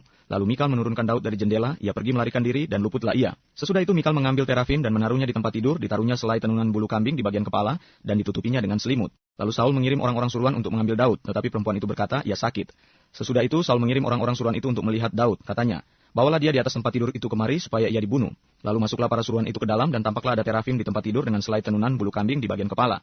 Berkatalah Saul kepada Mikal, mengapa engkau menipu aku demikian itu dan melepas musuhku pergi sehingga ia luput? Tetapi jawab Mikal kepada Saul, ia berkata kepadaku, biarkanlah aku pergi, apa perlunya aku membunuh engkau? Setelah Daud melarikan diri dan luput, sampailah ia kepada Samuel di Rama dan memberitahukan kepadanya segala yang dilakukan Saul kepadanya. Kemudian pergilah ia bersama-sama dengan Samuel dan tinggallah mereka di Nayot. Ketika diberitahukan kepada Saul demikian, ketahuilah Daud ada di Nayot dekat Rama, maka Saul mengirim orang-orang suruhan untuk mengambil Daud. Tetapi orang-orang ini melihat sekumpulan nabi kepenuhan dengan dikepalai oleh Samuel, dan roh Allah hingga pada orang-orang suruhan Saul, sehingga mereka pun kepenuhan seperti nabi. Lalu hal itu diberitahukan kepada Saul. Ia mengirim orang-orang suruhan yang lain, tetapi orang-orang itu pun juga kepenuhan seperti nabi. Saul mengirim sekali lagi orang-orang suruhan, rombongan yang ketiga, dan orang-orang ini pun juga kepenuhan. Lalu ia sendiri pergi ke Rama, sesampainya ke dekat pergi besar yang di Seku, bertanyalah ia, katanya, di mana Samuel dan Daud? Jawab orang, ada di Nayot dekat Rama. Lalu pergilah ia ke sana, ke Nayot dekat Rama, dan pada dia pun hinggaplah roh Allah, dan selama ia melanjutkan perjalanannya, ia kepenuhan seperti nabi, hingga ia sampai ke Nayot dekat Rama. Ia pun menanggalkan pakaiannya dan ia pun juga kepenuhan di depan Samuel. Ia rebah terhantar dengan telanjang sehari-harian dan semalam-malaman itu. Itulah sebabnya orang berkata, apakah juga Saul perjanjian antara Daud dan Yonatan? Maka larilah Daud dari Nayot dekat Rama. Sampailah ia kepada Yonatan lalu berkata, apakah yang telah kuperbuat? Apakah kesalahanku dan apakah dosaku terhadap ayahmu sehingga ia ingin mencabut nyawaku? Tetapi Yonatan berkata kepadanya, jauhlah yang demikian itu. Engkau tidak akan mati dibunuh. Ingatlah, ayahku tidak berbuat sesuatu, baik perkara besar maupun perkara kecil, dengan tidak menyatakannya kepadaku. Mengapa ayahku harus menyembunyikan perkara ini kepadaku? Tidak mungkin. Tetapi Daud menjawab, katanya, ayahmu tahu benar bahwa engkau suka kepadaku. Sebab itu pikirnya tidak boleh Yonatan mengetahui hal ini, nanti ia bersusah hati. Namun demi Tuhan yang hidup dan demi hidupmu, hanya satu langkah jaraknya antara aku dan maut. Yonatan berkata kepada Daud, apapun kehendak hatimu, aku akan melakukannya bagimu. Lalu kata Daud kepada Yonatan, kau tahu, besok bulan baru, maka sebenarnya aku harus duduk makan bersama-sama dengan raja. Jika engkau membiarkan aku pergi, maka aku akan bersembunyi di padang sampai lusa petang. Apabila ayahmu menanyakan aku, haruslah kau katakan, Daud telah meminta dengan sangat kepadaku untuk pergi dengan segera ke Bethlehem, kotanya, karena di sana ada upacara pengorbanan tahunan bagi segenap kaumnya. Jika begini dikatakannya, baiklah, maka hambamu ini selamat. Tetapi jika amarahnya bangkit dengan segera, ketahuilah bahwa ia telah mengambil keputusan untuk mendatangkan celaka. Jika demikian, tunjukkanlah kesetiaanmu kepada hambamu ini, sebab engkau telah mengikat perjanjian di hadapan Tuhan dengan hambamu ini. Tetapi jika ada kesalahan padaku, engkau sendirilah membunuh aku. Mengapa engkau harus menyerahkan aku kepada ayahmu? Tetapi jawab Yonatan, jauhlah yang demikian itu, sebab jika aku ketahui dengan pasti bahwa ayahku telah mengambil keputusan untuk mendatangkan celaka kepadamu, masakan aku tidak memberitahukannya kepadamu? Lalu bertanyalah Daud kepada Yonatan, siapakah yang akan memberitahukan kepadaku apabila ayahmu menjawab engkau dengan keras? Kata Yonatan kepada Daud, marilah kita keluar ke padang. Maka keluarlah keduanya ke padang.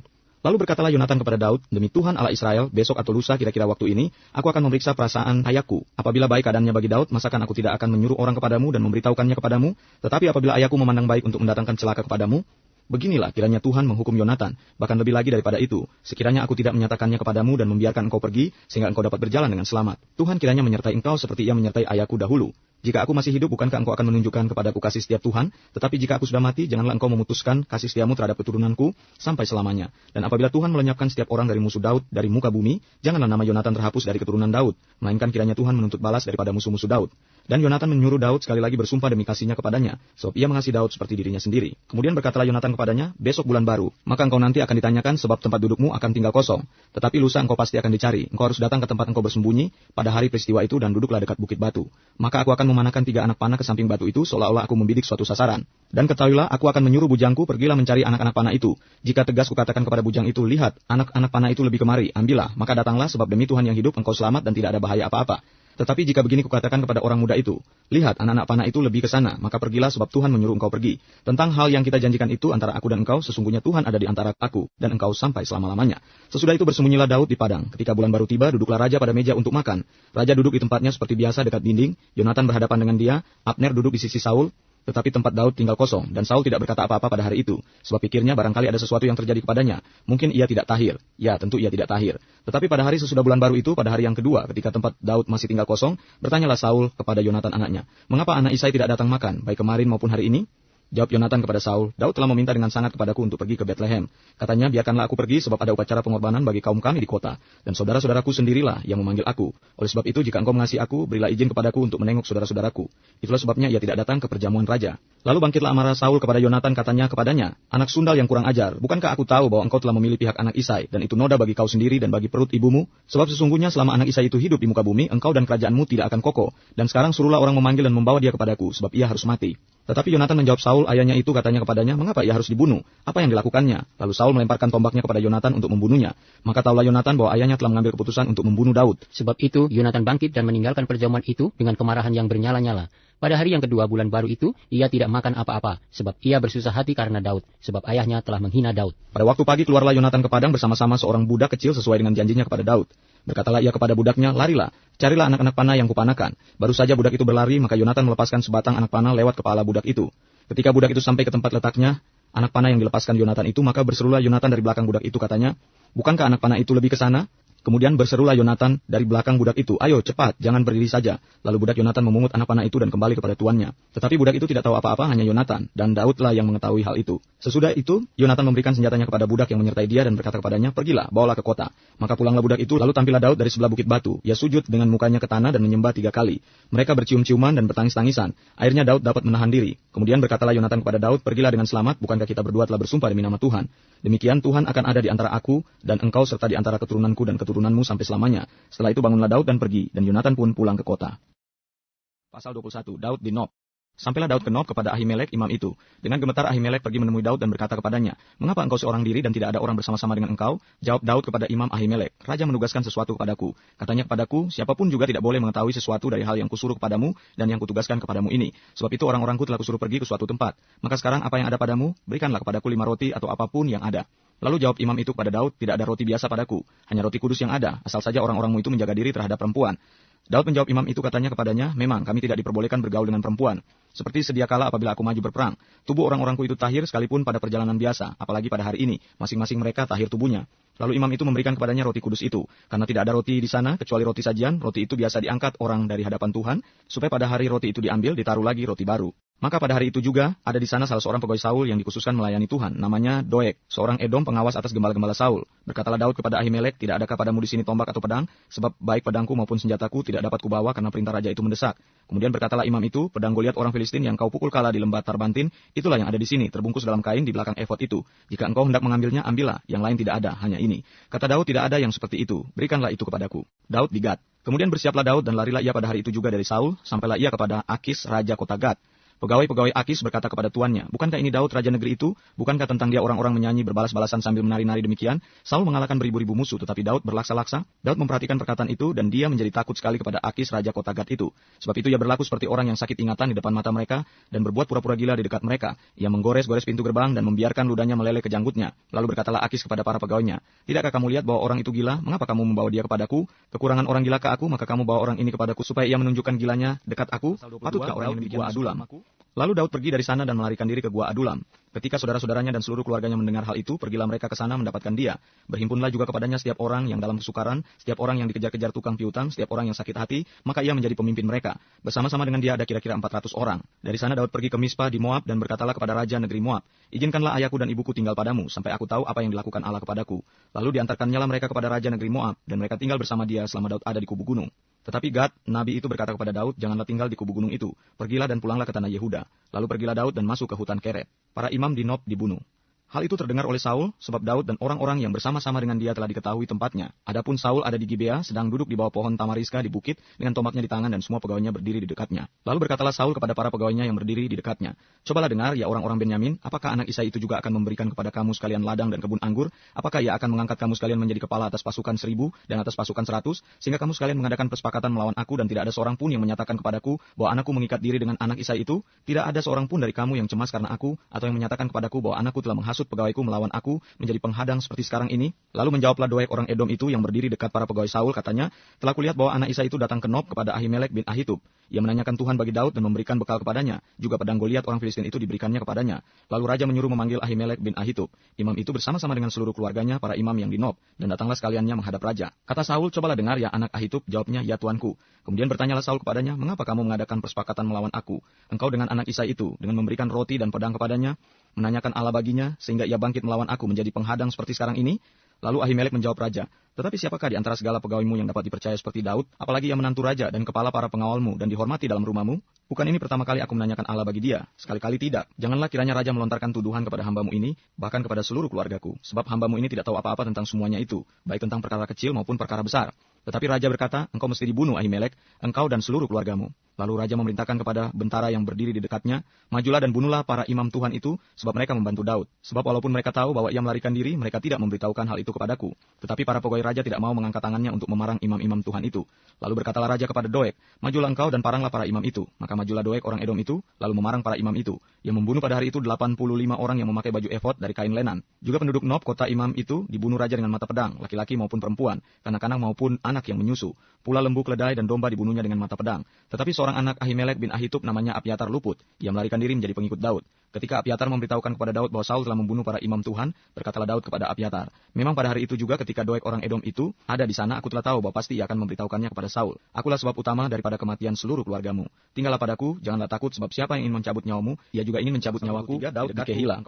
Diberitahukanlah kepada Daud begini, ketahuilah orang Filistin berperang melawan kota Kehila dan menjara tempat-tempat pengirikan. Lalu bertanyalah Daud kepada Tuhan, apakah aku akan pergi mengalahkan orang Filistin itu? Jawab Tuhan kepada Daud, pergilah, kalahkanlah orang Filistin itu dan selamatkanlah Kehila. Tetapi orang-orang Daud berkata kepadanya, ingatlah, sedangkan di sini di Yehuda kita sudah dalam ketakutan, apalagi kalau kita pergi ke Kehila melawan barisan perang orang Filistin. Lalu bertanya pula lah Daud kepada Tuhan, maka Tuhan menjawab dia firman-Nya, bersiaplah, pergilah ke Kehila, sebab aku akan menyerahkan orang Filistin itu ke dalam tanganmu.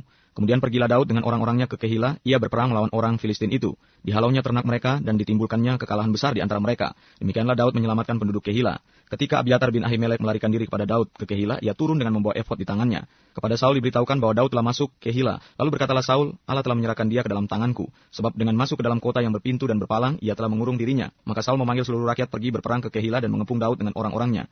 Ketika diketahui Daud bahwa Saul berniat jahat terhadap dia, berkatalah ia kepada Imam Abiatar, bawalah efod itu kemari. Berkatalah Daud, Tuhan Allah Israel, hambamu ini telah mendengar kabar pasti bahwa Saul berikhtiar untuk datang ke Kehila dan memusnahkan kota ini oleh karena aku. Akan diserahkan oleh warga-warga kota Kehila itukah aku ke dalam tangannya? Akan datangkah Saul seperti yang telah didengar oleh hambamu ini? Tuhan Allah Israel, beritahukanlah kiranya kepada hambamu ini. Jawab Tuhan, ia akan datang. Kemudian bertanyalah Daud, akan diserahkan oleh warga-warga kota Kehila itukah aku dengan orang-orangku ke dalam tangan Saul? Firman Tuhan, akan mereka serahkan. Lalu bersiaplah Daud dan orang-orangnya, kira-kira 600 orang banyaknya, mereka keluar dari Kehila dan pergi kemana saja mereka dapat pergi. Apabila kepada Saul diberitahukan bahwa Daud telah meluputkan diri dari Kehila, maka tidak jadilah ia maju berperang. Daud di padang gurun Sif. Maka Daud tinggal di padang gurun, di tempat-tempat perlindungan, ia tinggal di pegunungan, di padang gurun Sif. Dan selama waktu itu Saul mencari dia, tetapi Allah tidak menyerahkan dia ke dalam tangannya. Daud takut karena Saul telah keluar dengan maksud mencabut nyawanya. Ketika Daud ada di padang gurun Sif, di Koresa, maka bersiaplah Yonatan anak Saul lalu pergi kepada Daud di Koresa. Ia menguatkan kepercayaan Daud kepada Allah dan berkata kepadanya, janganlah takut sebab tangan ayahku Saul tidak akan menangkap engkau. Engkau akan menjadi raja atas Israel, dan aku akan menjadi orang kedua di bawahmu. Juga ayahku Saul telah mengetahui yang demikian itu. Kemudian kedua orang itu mengikat perjanjian di hadapan Tuhan, dan Daud tinggal di Koresa tetapi Yonatan pulang ke rumahnya. Tetapi beberapa orang Sif pergi menghadap Saul di Gibea dan berkata, Daud menyembunyikan diri dekat kami di kubu-kubu gunung dekat Koresa, di bukit Hakila, di sebelah selatan padang belantara. Oleh sebab itu jika tuanku raja berkenan datang, silakanlah datang. Tanggungan kamilah untuk menyerahkan dia ke dalam tangan raja. Berkatalah Saul, diberkatilah kiranya kamu oleh Tuhan, karena kamu menunjukkan sayangmu kepadaku. Baiklah pergi, carilah kepastian lagi, berusahalah mengetahui di mana ia berada, dan siapa yang telah melihat dia di sana. Sebab telah dikatakan orang kepadaku bahwa ia sangat cerdik. Berusahalah mengetahui segala tempat persembunyiannya. Kemudian datanglah kembali kepadaku dengan kabar yang pasti, dan aku akan pergi bersama-sama dengan kamu. Sesungguhnya jika ia ada di dalam negeri, maka aku akan meneliti dia di antara segala ribuan orang Yehuda. Lalu berkemaslah mereka pergi ke Sif, mendahului Saul. Daud dan orang-orangnya ada di padang gurun Maun, di dataran di sebelah selatan padang belantara. Ketika Saul dengan orang-orangnya pergi mencari Daud, diberitahukanlah hal itu kepada Daud. Lalu pergilah ia ke gunung batu dan tinggal di padang gurun Maon. Saul mendengar hal itu, lalu mengejar Daud di padang gurun Maon. Saul berjalan dari sisi gunung sebelah sini, dan Daud dengan orang-orangnya dari sisi gunung sebelah sana. Daud cepat-cepat mengelakkan Saul, tetapi Saul dengan orang-orangnya sudah hampir mengepung Daud, serta orang-orangnya untuk menangkap mereka. Ketika seorang suruhan datang kepada Saul dengan pesan, segeralah undur sebab orang Filistin telah menyerbu negeri. Maka berhentilah Saul mengejar Daud dan pergi menghadapi orang Filistin. Itulah sebabnya orang menyebut tempat itu gunung batu. Daud membiarkan Saul hidup. Daud pergi dari sana lalu tinggal di kubu-kubu gunung di En-Gedi. Ketika Saul pulang sesudah memburu orang Filistin itu, diberitahukanlah kepadanya demikian, ketahuilah Daud ada di padang gurun En-Gedi. Kemudian Saul mengambil 3.000 orang yang terpilih dari seluruh orang Israel, lalu pergi mencari Daud dan orang-orangnya di gunung batu, kambing hutan. Ia sampai ke kandang-kandang domba di tepi jalan. Di sana ada gua dan Saul masuk ke dalamnya untuk membuang hajat. Tetapi Daud dan orang-orangnya duduk di bagian belakang gua itu. Lalu berkatalah orang-orangnya kepada Daud, telah tiba hari yang dikatakan Tuhan kepadamu. Sesungguhnya aku menyerahkan musuhmu ke dalam tanganmu. Maka perbuatlah padanya apa yang kau pandang baik. Maka Daud bangun lalu memotong punca jubah Saul dengan diam-diam. Kemudian berdebar-debarlah hati Daud karena ia telah memotong punca Saul. Lalu berkatalah ia kepada orang-orangnya, dijauhkan Tuhanlah kiranya daripadaku untuk melakukan hal yang demikian kepada tuanku, pada orang yang diurapi Tuhan, yakni menjamah dia, sebab dialah orang yang diurapi Tuhan. Dan Daud mencegah orang-orangnya dengan perkataan itu. Ia tidak mengizinkan mereka bangkit menyerang Saul. Sementara itu Saul telah bangun meninggalkan gua itu hendak melanjutkan perjalanannya. Kemudian bangunlah Daud, ia keluar dari dalam gua itu dan berseru pada Saul dari belakang. Katanya, Tuanku Raja. Saul menoleh ke belakang, lalu Daud berlutut dengan mukanya ke tanah dan sujud menyembah.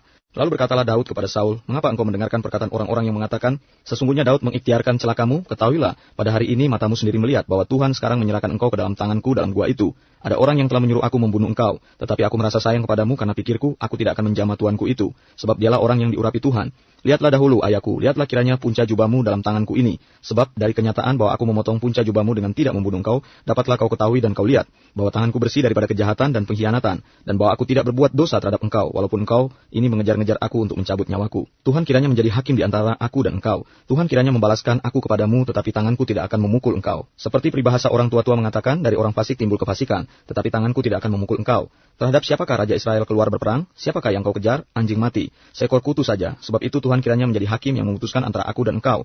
Dia kiranya memperhatikannya, memperjuangkan perkaraku, dan memberi keadilan kepadaku dengan melepaskan aku dari tanganmu." Setelah Daud selesai menyampaikan perkataan itu kepada Saul, berkatalah Saul, "Suara muka itu, ya anakku Daud." Sesudah itu dengan suara nyaring menangislah Saul. Katanya kepada Daud, "Engkau lebih benar daripada aku, sebab engkau telah melakukan yang baik kepadaku, padahal aku melakukan yang jahat kepadamu. Telah kau tunjukkan pada hari ini betapa engkau telah melakukan yang baik kepadaku. Walaupun Tuhan telah menyerahkan aku ke dalam tanganmu, engkau tidak membunuh aku. Apabila seseorang mendapat musuhnya, masa akan dilepaskannya dia berjalan dengan selamat? Tuhan kiranya membalaskan kepadamu kebaikan ganti apa yang kau lakukan kepadaku pada hari ini. Oleh karena itu sesungguhnya aku tahu bahwa engkau pasti menjadi raja dan jabatan Raja Israel akan tetap kokoh dalam tanganmu. Oleh sebab itu bersumpahlah kepadaku demi Tuhan bahwa engkau tidak akan melenyapkan keturunanku dan tidak akan menghapuskan namaku dari kaum keluargaku." Lalu bersumpahlah Daud kepada Saul, kemudian pulanglah Saul ke rumahnya, sedang Daud dan orang-orangnya pergi ke kubu gunung. Pasal 25, kematian Samuel. Dan matilah Samuel, seluruh orang Israel berkumpul meratapi dia dan menguburkan dia di rumahnya di Rama. Dan Daud berkemas, lalu pergi ke padang gurun Paran. Daud, Nabal, dan Abigail. Ketika itu ada seorang laki-laki di Maon yang mempunyai perusahaan di Karmel. Orang itu sangat kaya, ia mempunyai 3.000 ekor domba dan 1.000 ekor kambing. Ia ada di Karmel pada pengguntingan bulu domba-dombanya. Nama orang itu Nabal dan nama istrinya Abigail. Perempuan itu bijak dan cantik, tetapi laki-laki itu kasar dan jahat kelakuannya. Ia seorang keturunan Kaleb. Ketika didengar Daud di padang gurun bahwa Nabal sedang menggunting bulu domba-dombanya, maka Daud menyuruh 10 orang dan kepada orang-orang itu Daud berkata, "Pergilah ke Karmel dan temuilah Nabal, tanyakanlah keselamatannya atas namaku, dan sampaikanlah salam ini kepadanya, selamat, selamatlah engkau, selamatlah keluargamu, dan selamatlah segala yang ada padamu. Baru-baru ini aku mendengar bahwa engkau mengadakan pengguntingan bulu domba. Adapun gembala-gembalamu yang ada dengan kami, tidak kami ganggu dan tidak ada sesuatu yang hilang daripada mereka selama mereka ada di Karmel. Tanyakanlah kepada orang-orangmu, mereka tentu akan memberitahukan kepadamu. Sebab itu biarlah orang-orang ini mendapat belas kasihanmu. Bukankah kami ini datang pada hari raya? Berikanlah kepada hamba-hambamu ini dan kepada anakmu Daud apa yang ada padamu." Ketika orang-orang Daud sampai ke sana, berkatalah mereka kepada Nabal atas nama Daud tepat seperti yang dikatakan kepada mereka. Kemudian mereka menanti. Tetapi Nabal menjawab anak buah Daud itu, katanya, "Siapakah Daud? Siapakah anak Isa itu? Pada waktu sekarang ini ada banyak hamba-hamba yang lari dari tuannya. Masakan aku mengambil rotiku, air minumku, dan hewan bantayan yang kubantai bagi orang-orang pengguntinganku untuk memberikannya kepada orang-orang yang aku tidak tahu dari mana mereka datang?" Lalu orang-orang Daud itu berbalik pulang dan setelah sampai mereka memberitahukan kepadanya tepat seperti yang dikatakan kepada mereka.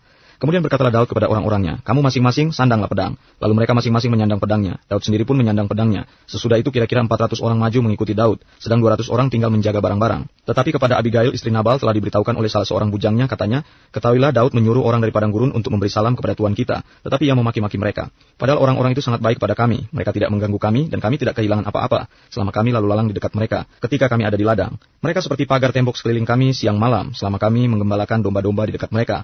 Oleh sebab itu pikirkanlah dan pertimbangkanlah apa yang harus kau perbuat, sebab telah diputuskan bahwa celaka akan didatangkan kepada tuan kita dan kepada seisi rumahnya, dan ia seorang yang dursila sehingga orang tidak dapat berbicara dengan dia." Lalu segeralah Abigail mengambil 200 roti, 2 buyung anggur, 5 domba yang telah diolah, 5 sukat berti gandum, 100 buah kue kismis, dan 200 kue ara. Dimuatnyalah semuanya ke atas keledai, lalu berkata kepada bujang-bujangnya, "Berjalanlah mendahului aku segera menyusul kamu." Tetapi Nabal suaminya tidaklah diberitahunya. Ketika perempuan itu dengan menunggang keledainya turun dengan terlindung oleh gunung, tampaklah Daud dan orang-orangnya turun ke arahnya dan perempuan itu bertemu dengan mereka. Daud tadinya telah berkata, "Sia-sialah aku melindungi segala kepunyaan orang ini di padang gurun, sehingga tidak ada sesuatu pun yang hilang dari segala kepunyaannya. Ia membalas kebaikanku dengan kejahatan. Beginilah kiranya Allah menghukum Daud, bahkan lebih lagi daripada itu, jika ku tinggalkan hidup sampai pagi seorang laki-laki saja pun dari semua yang ada padanya." Ketika Abigail melihat Daud, segeralah ia turun dari atas keledainya, lalu sujud menyembah di depan Daud dengan mukanya sampai ke tanah. Ia sujud pada kaki Daud serta berkata, "Aku sajalah ya tuanku yang menanggung kesalahan itu. Izinkanlah hambamu ini berbicara kepadamu, dan dengarkanlah perkataan hambamu ini. Janganlah kiranya tuanku mengindahkan Nabal, orang yang dursila itu. Sebab seperti namanya demikianlah ia, Nabal namanya dan bebal orangnya. Tetapi aku hambamu ini tidak melihat orang-orang yang tuanku suruh.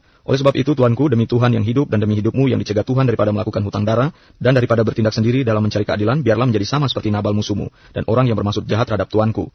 Oleh sebab itu pemberian yang dibawa kepada tuanku oleh budakmu ini biarlah diberikan kepada orang-orang yang mengikuti tuanku. Ampunilah kiranya kecerobohan hambamu ini, sebab pastilah Tuhan akan membangun bagi tuanku keturunan yang teguh, karena tuanku ini melakukan perang Tuhan, dan tidak ada yang jahat terdapat padamu selama hidupmu. Jika sekiranya ada seorang bangkit mengejar engkau dan ingin mencabut nyawamu, maka nyawa tuanku akan terbungkus dalam bungkusan tempat orang-orang hidup pada Tuhan Allahmu. Tetapi nyawa para musuhmu Akan diumbankannya dari dalam salang umban. Apabila Tuhan melakukan kepada tuanku sesuai dengan segala kebaikan yang difirmankannya kepadamu, dan menunjuk engkau menjadi raja atas Israel, maka tak usahlah tuanku bersusah hati dan menyesal karena menumpahkan darah tanpa alasan, dan karena tuanku bertindak sendiri dalam mencari keadilan.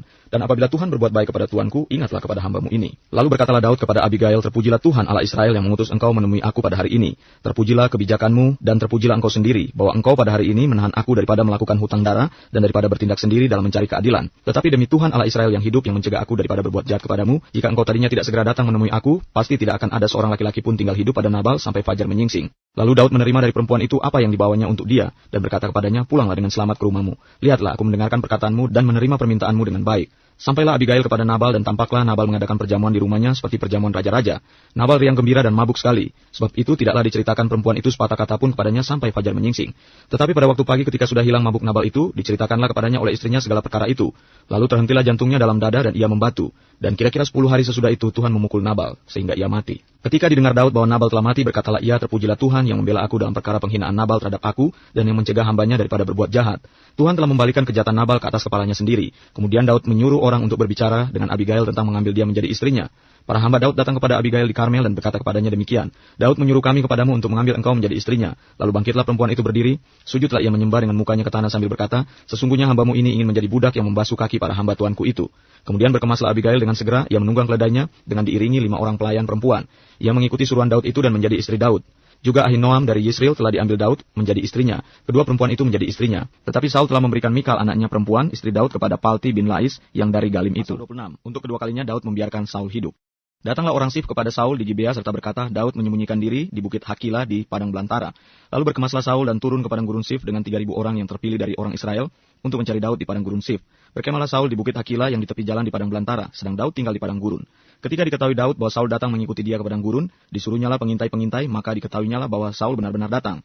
Berkemaslah Daud lalu sampai ke tempat Saul berkemah. Waktu Daud melihat tempat Saul berbaring dengan Abner bin Ner panglima tentaranya, Saul berbaring di tengah-tengah perkemahan, sedang rakyat berkemah sekelilingnya.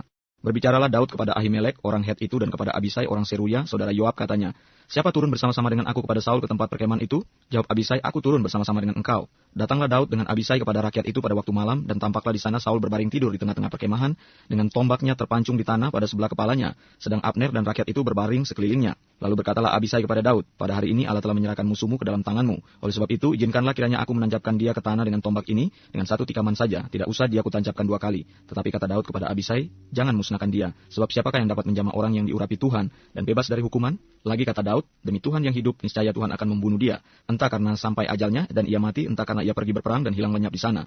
Kiranya Tuhan menjauhkan daripadaku untuk menjamah orang yang diurapi Tuhan. Ambillah sekarang tombak yang ada di sebelah kepalanya dan kendi itu, dan marilah kita pergi. Kemudian Daud mengambil tombak dan kendi itu dari sebelah kepala Saul. Lalu mereka pergi. Tidak ada yang melihatnya, tidak ada yang mengetahuinya, tidak ada yang terbangun, sebab sekaliannya tidur, karena Tuhan membuat mereka tidur nyenyak. Setelah Daud sampai ke seberang, berdirilah ia jauh-jauh di puncak gunung, sehingga ada jarak yang besar antara mereka. Dan berserulah Daud kepada tentara itu dan kepada Abner bin Ner, katanya, tidakkah engkau menjawab Abner? Maka jawab Abner, katanya, siapakah engkau ini yang berseru-seru kepada raja? Kemudian berkatalah Daud kepada Abner, apakah engkau ini bukan laki-laki? Siapakah yang seperti engkau di antara orang Israel? Mengapa engkau tidak mengawal tuanmu raja? Sebab ada seorang dari rakyat yang datang untuk memusnahkan raja tuanmu itu. Tidak baik hal yang kau perbuat itu. Demi Tuhan yang hidup, kamu ini harus mati, karena kamu tidak mengawal tuanmu, orang yang diurapi Tuhan itu. Sekarang lihatlah, di mana tombak raja dan kendi yang ada di sebelah kepalanya? Saul mengenal suara Daud, lalu ia berkata, suara muka itu anakku Daud. Jawab Daud, suaraku tuanku raja. Lalu berkatalah ia, mengapa pula tuanku mengejar hambanya ini? Apa yang telah kuperbuat? Apakah kejahatan yang melekat pada tanganku? Oleh sebab itu kiranya tuanku raja mendengarkan perkataan hambanya ini. Jika Tuhan yang membujuk engkau melawan aku, maka biarlah ia mencium bau korban persembahan. Tetapi jika itu anak-anak manusia, terkutuklah mereka di hadapan Tuhan. Karena mereka sekarang mengusir aku, sehingga aku tidak mendapat bagian daripada milik Tuhan dengan berkata, pergilah beribadahlah kepada Allah lain. Sebab itu janganlah kiranya darahku tertumpah ke tanah, jauh dari hadapan Tuhan, sebab Raja Israel keluar untuk mencabut nyawaku, seperti orang memburu seekor ayam hutan di gunung-gunung. Lalu berkatalah Saul, aku telah berbuat dosa, pulanglah anakku Daud, sebab aku tidak akan berbuat jahat lagi kepadamu, karena nyawaku pada hari ini berharga di matamu. Sesungguhnya perbuatanku itu bodoh, dan aku sesat sama sekali. Tetapi Daud menjawab, inilah tombak itu ya tuanku raja, baiklah salah seorang dari orang-orangmu menyeberang untuk mengambilnya. Tuhan akan membalas kebenaran dan kesetiaan setiap orang, sebab Tuhan menyerahkan engkau pada hari ini ke dalam tanganku, tetapi aku tidak mau menjamah orang yang diurapi Tuhan. Dan sesungguhnya seperti nyawamu pada hari ini berharga di mataku, demikianlah hendaknya nyawaku berharga di mata Tuhan. Dan hendaknya ia melepaskan aku dari segala kesusahan. Lalu berkatalah Saul kepada Daud, diberkatilah kiranya engkau anakku Daud. Apa jua pun yang kau perbuat, pastilah engkau sanggup melakukannya. Lalu pergilah Daud meneruskan perjalanannya dan pulang di antara orang Filistin. Tetapi Daud berpikir dalam hatinya, bagaimanapun juga pada suatu hari aku akan binasa oleh tangan Saul. Jadi tidak ada yang lebih baik bagiku selain meluputkan diri dengan segera ke negeri orang Filistin. Maka tidak ada harapan bagi Saul untuk mencari aku lagi di seluruh daerah Israel. Dan aku akan terluput dari tangannya. Bersiaplah Daud lalu berjalan ke sana, ia dan ke-600 orang yang bersama-sama dengan dia itu kepada Akis bin Maok, raja kota Gad. Daud dan semua orangnya menetap pada Akis di Gad, masing-masing dengan rumah tangganya. Daud dengan kedua orang istrinya, yakni Ahinoam perempuan Yisril, dan Abigail bekas istri Nabal perempuan Karmel. Setelah diberitahukan kepada Saul bahwa Daud telah melarikan diri ke Gad, ia tidak lagi mencarinya. Berkatalah Daud kepada Akis, jika kiranya aku mendapat belas kasihanmu, biarlah diberikan kepadaku tempat di salah satu kota di tanah datar, supaya aku tinggal di sana. Mengapa hambamu ini tinggal padamu di kota kerajaan ini? Maka pada hari itu Akis memberikan Siklag kepadanya. Itulah sebabnya Siklag menjadi kepunyaan raja-raja Yehuda sampai sekarang. Dan lamanya Daud tinggal di daerah orang Filistin adalah 1 tahun 4 bulan. Maka Daud dan orang-orangnya bergerak maju dan menyerbu orang Gesur, orang Girsi, dan orang Amalek. Sebab orang-orang inilah penduduk negeri itu yang membentang dari Telam ke arah Syur sampai tanah Mesir. Apabila Daud memusnahkan negeri itu, seorang pun tidak dibiarkannya hidup. Baik laki-laki maupun perempuan, ia merampas kambing, domba, lembu, keledai, unta, dan pakaian. Kemudian pulanglah ia dan kembali kepada Akis. Jika Akis bertanya, di manakah kamu menyerbu pada hari ini? Maka jawab Daud, di tanah Negeb Yehuda, atau di tanah Negeb orang Yerameel, atau di tanah Negeb orang Keni. Daud tidak membiarkan hidup seorang pun, baik laki-laki maupun perempuan, untuk dibawa ke Gad. Sebab pikirnya jangan-jangan mereka mengabarkan tentang kami, dengan berkata, beginilah dilakukan Daud. Itulah kebiasaannya selama ia tinggal di daerah orang Filistin. Tetapi Akis mempercayai Daud, sebab pikirnya tentulah ia telah membuat diri dibenci di antara orang Israel bangsanya. Ia akan menjadi hamba Saul di Endor. Pada waktu itu orang Filistin mengerahkan tentaranya untuk berperang melawan orang Israel. Lalu berkatalah Akis pada Daud, ketahuilah baik-baik bahwa engkau beserta orang-orangmu harus maju berperang bersama-sama dengan aku dalam tentara. Jawab Daud kepada Akis, baik, engkau akan tahu apa yang dapat diperbuat hambamu ini. Lalu Akis berkata kepada Daud, sebab itu aku mengangkat engkau menjadi pengawalku sendiri sampai selamanya. Adapun Samuel sudah mati, seluruh orang Israel sudah meratapi dia dan mereka telah menguburkan dia di Rama di kotanya. Dan Saul telah menyingkirkan dari dalam negeri para pemanggil arwah dan roh peramal. Orang Filistin itu berkumpul lalu bergerak maju dan berkemah dekat Sunem. Saul mengumpulkan seluruh orang Israel lalu mereka berkemah di Gilboa. Ketika Saul melihat tentara Filistin itu maka takutlah ia dan hatinya sangat gemetar. Dan Saul bertanya kepada Tuhan tetapi Tuhan tidak menjawab dia baik dengan mimpi, baik dengan urim, baik dengan perantaran para nabi. Lalu berkatalah Saul kepada para pegawainya, carilah bagiku seorang perempuan yang sanggup memanggil arwah, maka aku hendak pergi kepadanya dan meminta petunjuk kepadanya. Para pegawainya menjawab dia, di Endor ada seorang perempuan yang sanggup memanggil arwah. Lalu menyamarlah Saul, ia mengenakan pakaian lain dan pergilah ia dengan 2 orang. Ketika mereka pada waktu malam sampai kepada perempuan itu, berkatalah Saul, cobalah engkau menenung bagiku dengan perantaran arwah, dan panggillah supaya muncul kepadaku orang yang akan kusebut kepadamu. Tetapi perempuan itu menjawabnya, tentu engkau mengetahui apa yang diperbuat Saul, bahwa ia telah melenyapkan dari dalam negeri para pemanggil arwah dan roh peramal. Mengapa engkau memasang jerat terhadap nyawaku untuk membunuh aku? Lalu bersumpahlah Saul kepadanya demi Tuhan, katanya, demi Tuhan yang hidup tidak akan ada kesalahan tertimpa kepadamu karena perkara ini. Sesudah itu bertanyalah perempuan itu, siapakah yang harus kupanggil supaya muncul padamu? Jawabnya, panggillah Samuel supaya muncul kepadaku. Ketika perempuan itu melihat Samuel, berteriaklah ia dengan suara nyaring. Lalu perempuan itu berkata kepada Saul demikian, mengapa engkau menipu aku? Engkau sendirilah Saul. Maka berbicaralah raja kepadanya, janganlah takut, tetapi apakah yang kau lihat? Perempuan itu menjawab Saul, aku melihat sesuatu yang ilahi muncul dari dalam bumi. Kemudian bertanyalah ia kepada perempuan itu, bagaimana rupanya? Jawabnya, ada seorang tua muncul, berselubungkan jubah. Maka tahulah Saul bahwa itulah Samuel. Lalu berlututlah ia dengan mukanya sampai ke tanah dan sujud menyembah. Sesudah itu berbicaralah Samuel kepada Saul, mengapa engkau mengganggu aku dengan memanggil aku muncul? Kata Saul, aku sangat dalam keadaan terjepit. Orang Filistin berperang melawan aku. Dan Allah telah undur daripadaku. Ia tidak menjawab aku lagi, baik dengan perantaran nabi maupun dengan mimpi. Sebab itu aku memanggil engkau supaya engkau memberitahukan kepadaku apa yang harus kuperbuat. Lalu berbicaralah Samuel, mengapa engkau bertanya kepadaku, padahal Tuhan telah undur daripadamu dan telah menjadi musuhmu? Tuhan telah melakukan kepadamu seperti yang difirmankannya dengan perantaranku, yakni Tuhan telah mengoyakkan kerajaan dari tanganmu, dan telah memberikannya kepada orang lain, kepada Daud. Karena engkau tidak mendengarkan suara Tuhan dan tidak melaksanakan murkanya yang bernyala-nyala itu atas Amalek. Itulah sebabnya Tuhan melakukan hal itu kepadamu pada hari ini. Juga orang Israel bersama-sama dengan engkau akan diserahkan Tuhan ke dalam tangan orang Filistin. Dan besok engkau serta anak-anakmu sudah ada bersama-sama dengan daku. Juga tentara Israel akan diserahkan Tuhan ke dalam tangan orang Filistin. Pada saat itu juga, rebahlah Saul memanjang ke tanah sebab ia sangat ketakutan karena perkataan Samuel itu. Juga tidak ada lagi kekuatannya karena sehari semalam itu ia tidak makan apa-apa. Perempuan itu mendekati Saul lalu melihat bahwa Saul sangat terkejut. Kemudian berkatalah perempuan itu kepadanya, lihat budakmu ini telah mendengarkan permintaanmu. Aku telah mempertaruhkan nyawaku dan mendengarkan perkataan yang kau katakan kepadaku. Oleh sebab itu kiranya engkau pun mendengarkan permintaan budakmu ini. Izinkanlah aku menyajikan kepadamu sepotong roti. Makanlah supaya ada kekuatanmu apabila engkau berjalan pula. Tetapi Saul menolak dan berkata, aku tidak mau makan. Tetapi ketika para pegawainya serta perempuan itu juga mendesak, maka didengarkannyalah permintaan mereka. Lalu bangkitlah ia dari tanah dan duduk di balai-balai. Perempuan itu melihat seekor anak lembu tambun di rumahnya, maka segeralah ia menyembelih itu. Ia mengambil tepung, diremasnya, dan dibakarnya menjadi roti yang tidak beragi. Dihidangkannyalah semuanya itu ke depan Saul dan ke depan para pegawainya, lalu mereka makan. Kemudian bangkitlah mereka dan pergi pada malam itu juga. Pasal 29, Daud dikirim pulang oleh orang-orang Filistin. Orang Filistin mengumpulkan segala tentara mereka ke Afek, sedang orang Israel berkemah dekat mata air yang di Yisreel. Maka ketika raja-raja kota orang Filistin berjalan lewat dalam pasukan-pasukan 100 dan 1000, dan ketika juga Daud beserta orang-orangnya berjalan lewat di belakangnya bersama-sama dengan Akis, berkatalah para panglima orang Filistin itu, "Apa gunanya orang-orang Ibrani ini?" Jawab Akis kepada para panglima orang Filistin itu, "Bukankah dia itu Daud, hamba Saul raja Israel yang sudah 1-2 tahun bersama-sama dengan aku, tanpa kudapati sesuatu pun kesalahan padanya sejak saat ia membelot sampai hari ini?" Tetapi para panglima orang Filistin itu menjadi marah kepadanya serta berkata kepadanya, "Suruhlah orang itu pulang supaya ia kembali ke tempat yang kau tunjukkan kepadanya, dan janganlah ia pergi berperang bersama-sama dengan kita, supaya jangan ia menjadi lawan kita dalam peperangan. Sebab dengan apakah orang ini dapat menyukakan hati tuannya, kecuali dengan memberi kepala-kepala orang-orang ini? Bukankah dia ini Daud yang dinyanyikan orang secara berbalas-balasan sambil menari-nari demikian? Saul mengalahkan beribu-ribu musuh, tetapi Daud berlaksa-laksa." Lalu Akis memanggil Daud dan berkata kepadanya, "Demi Tuhan yang hidup, engkau ini orang jujur dan aku memandang baik, jika engkau keluar masuk bersama-sama dengan aku dalam tentara. Sebab aku tidak mendapati sesuatu kejahatan padamu, sejak saat engkau datang kepadaku sampai hari ini. Tetapi engkau ini tidak disukai oleh raja-raja kota. Sebab itu pulanglah, pergilah dengan selamat, dan jangan lakukan apa yang jahat di mata raja-raja kota orang Filistin itu." Tetapi Daud berkata kepada Akis, "Apa yang telah kuperbuat, dan kesalahan apa yang kau dapati pada hambamu ini, sejak saat aku menjadi hamba kepadamu, sampai hari ini, sehingga aku tidak boleh ikut pergi berperang melawan musuh tuanku raja?" Lalu Akis menjawab Daud, "Aku tahu, engkau ini memang kusukai seperti utusan Allah. Hanya para panglima orang Filistin telah berkata, ia tidak boleh pergi berperang bersama-sama dengan kita. Jadi bangunlah pagi-pagi beserta orang-orang tuanmu ini yang datang bersama-sama dengan engkau. Bangunlah kamu pagi-pagi, segera sesudah hari cukup terang bagimu, dan pergilah." Lalu bangunlah Daud dan orang-orangnya pagi-pagi untuk berjalan pulang ke negeri orang Filistin. Sedang orang Filistin itu bergerak, Siklak terbakar, pembalasan Daud kepada orang Amalek. Ketika Daud serta orang-orangnya sampai ke Siklak pada hari yang ketiga, orang Amalek telah menyerbu tanah Negeb dan Siklak. Siklak telah dikalahkan oleh mereka dan dibakar habis. Perempuan-perempuan dan semua orang yang ada di sana, tua dan muda, telah ditawan mereka, dengan tidak membunuh seorang pun. Mereka menggiringnya sekaliannya, kemudian meneruskan perjalanannya. Ketika Daud dan orang-orangnya sampai ke kota itu, tampaklah kota itu terbakar habis, dan istri mereka serta anak mereka yang laki-laki dan perempuan telah ditawan. Lalu menangislah Daud dan rakyat yang bersama-sama dengan dia itu dengan nyaring, sampai mereka tidak kuat lagi menangis. Juga kedua istri Daud ditawan, yakni Ahinoam perempuan Yisreel dan Abigail bekas istri Nabal orang Karmel itu. Dan Daud sangat terjepit, karena rakyat mengatakan hendak melempari dia dengan batu. Seluruh rakyat itu telah pedih hati, masing-masing karena anaknya laki-laki dan perempuan. Tetapi Daud menguatkan kepercayaannya kepada Tuhan Allahnya. Lalu Daud memberi perintah kepada Imam Abiatar bin Ahimelek, "Bawalah efod itu kepadaku." Maka Abiatar membawa efod itu kepada Daud. Kemudian bertanyalah Daud kepada Tuhan, katanya, "Haruskah aku mengejar gerombolan itu?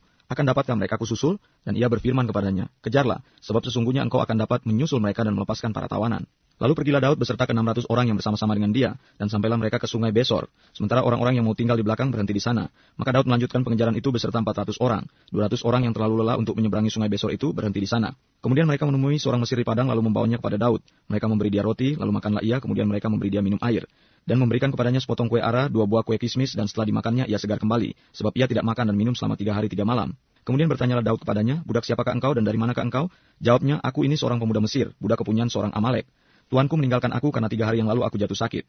Kami telah menyerbu tanah Negeb orang Kreti dan daerah Yehuda dan tanah Negeb Kaleb, dan Siklak telah kami bakar habis." Daud bertanya kepadanya, "Dapatkah engkau menunjuk jalan kepadaku ke gerombolan itu?" Katanya, "Bersumpahlah kepadaku demi Allah bahwa engkau tidak akan membunuh aku, dan tidak akan menyerahkan aku ke dalam tangan tuanku itu. Maka aku akan menunjuk jalan kepadamu ke gerombolan itu." Ia menunjuk jalan kepada Daud ke sana, dan tampaklah orang-orang itu berpencar-pencar di atas seluruh daerah itu sambil makan, minum, dan mengadakan perayaan karena jalan yang besar yang telah dirampas mereka dari tanah orang Filistin dan dari tanah Yehuda. Dan pada keesokan harinya Daud menghancurkan mereka dari pagi-pagi buta sampai matahari terbenam. Tidak ada seorang pun dari mereka yang lolos, kecuali 400 orang muda yang melarikan diri dengan menunggang unta. Daud melepaskan semua apa yang dirampas oleh orang Amalek itu. Juga kedua istrinya dapat dilepaskan Daud. Tidak ada yang hilang pada mereka dari hal yang kecil sampai hal yang besar, sampai anak laki-laki dan anak perempuan, dan dari jarahan sampai segala sesuatu yang telah dirampas mereka. Semuanya itu dibawa Daud kembali. Daud mengambil segala kambing domba dan lembu, semuanya itu digiring mereka di hadapannya serta berkata, "Inilah jarahan Daud." Ketika Daud sampai kepada ke-200 orang yang telah terlalu lelah untuk mengikuti Daud, yang telah dibiarkannya tinggal di dekat sungai Besor, maka keluarlah orang-orang ini menyongsong Daud dan menyongsong rakyat yang bersama-sama dengan dia. Daud mendekati orang-orang itu dan memberi salam kepada mereka. Kemudian mulailah berbicara semua orang jahat dan orang dursila di antara orang-orang yang ikut pergi bersama-sama dengan Daud itu. Katanya, "Karena mereka tidak ikut pergi bersama-sama dengan kita, janganlah kita berikan kepada mereka apa-apa dari jarahan yang kita selamatkan itu. Kecuali kepada masing-masing mereka, istrinya dan anak-anaknya, itu boleh mereka bawa dan biarlah mereka pergi." Tetapi Daud berkata, "Janganlah kamu, saudara-saudaraku, berbuat demikian dengan apa yang diberikan Tuhan kepada kita, sebab ia telah melindungi kita dan menyerahkan ke dalam tangan kita gerombolan yang menyerang kita. Siapa yang mau mendengarkan kamu dalam perkara ini? Sebab bagian orang yang tinggal di dekat barang-barang adalah sama seperti bagian orang yang pergi berperang. Itu akan dibagi sama-sama. Dan demikianlah halnya sejak hari itu dan seterusnya, hal itu ditentukannya menjadi ketetapan dan peraturan bagi orang Israel sampai sekarang." Daud mengirim pemberian kepada para tua-tua di Yehuda.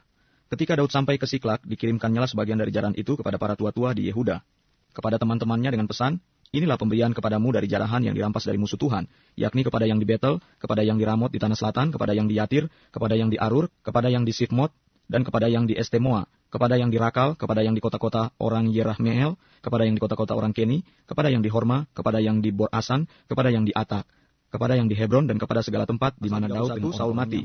Sementara itu orang Filistin berperang melawan orang Israel. Orang-orang Israel melarikan diri dari hadapan orang Filistin, dan banyak yang mati terbunuh di pegunungan Gilboa.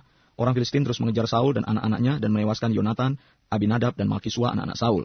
Kemudian makin beratlah pertempuran itu bagi Saul, para pemanah menjumpainya dan melukainya dengan parah. Lalu berkatalah Saul kepada pembawa senjatanya, "Hunuslah pedangmu dan tikamlah aku supaya jangan datang orang-orang yang tidak bersunat ini menikam aku dan memperlakukan aku sebagai permainan." Tetapi pembawa senjatanya tidak mau karena ia sangat segan. Kemudian Saul mengambil pedang itu dan menjatuhkan dirinya ke atasnya. Ketika pembawa senjatanya melihat bahwa Saul telah mati, ia pun menjatuhkan dirinya ke atas pedangnya, lalu mati bersama-sama dengan Saul. Jadi Saul, ketiga anaknya, dan pembawa senjatanya dan seluruh tentaranya sama-sama mati pada hari itu. Ketika dilihat orang-orang Israel yang di seberang lembah dan yang di seberang sungai Yordan, bahwa tentara Israel telah melarikan diri, dan bahwa Saul serta anak-anaknya sudah mati, maka mereka meninggalkan kota-kota mereka, lalu melarikan diri juga. Kemudian datanglah orang Filistin dan menetap di sana. Ketika keesokan harinya orang Filistin datang merampasi orang-orang yang mati terbunuh itu, didapati mereka Saul dan ketiga anaknya tergelimpang di pegunungan Gilboa. Mereka memancung kepala Saul, merampas senjata-senjatanya, dan menyuruh orang berkeliling di negeri orang Filistin untuk menyampaikan kabar itu di kuil berhalanya dan kepada rakyat. Kemudian mereka menaruh senjata-senjata Saul di kuil Asitoret, dan mayatnya dipakukan mereka di tembok kota Betsean. Ketika penduduk Yabes Gilead mendengar tentang apa yang telah dilakukan orang Filistin kepada Saul, maka bersiaplah segenap orang gagah perkasa, mereka berjalan terus semalam-malaman, lalu mengambil mayat Saul dan mayat anak-anaknya dari tembok kota Betsean. Kemudian pulanglah mereka ke Yabes dan membakar mayat-mayat itu di sana. Mereka mengambil tulang-tulangnya lalu menguburkannya di bawah pohon tamariska di Yabes. Sesudah itu berpuasalah mereka 7 hari lamanya.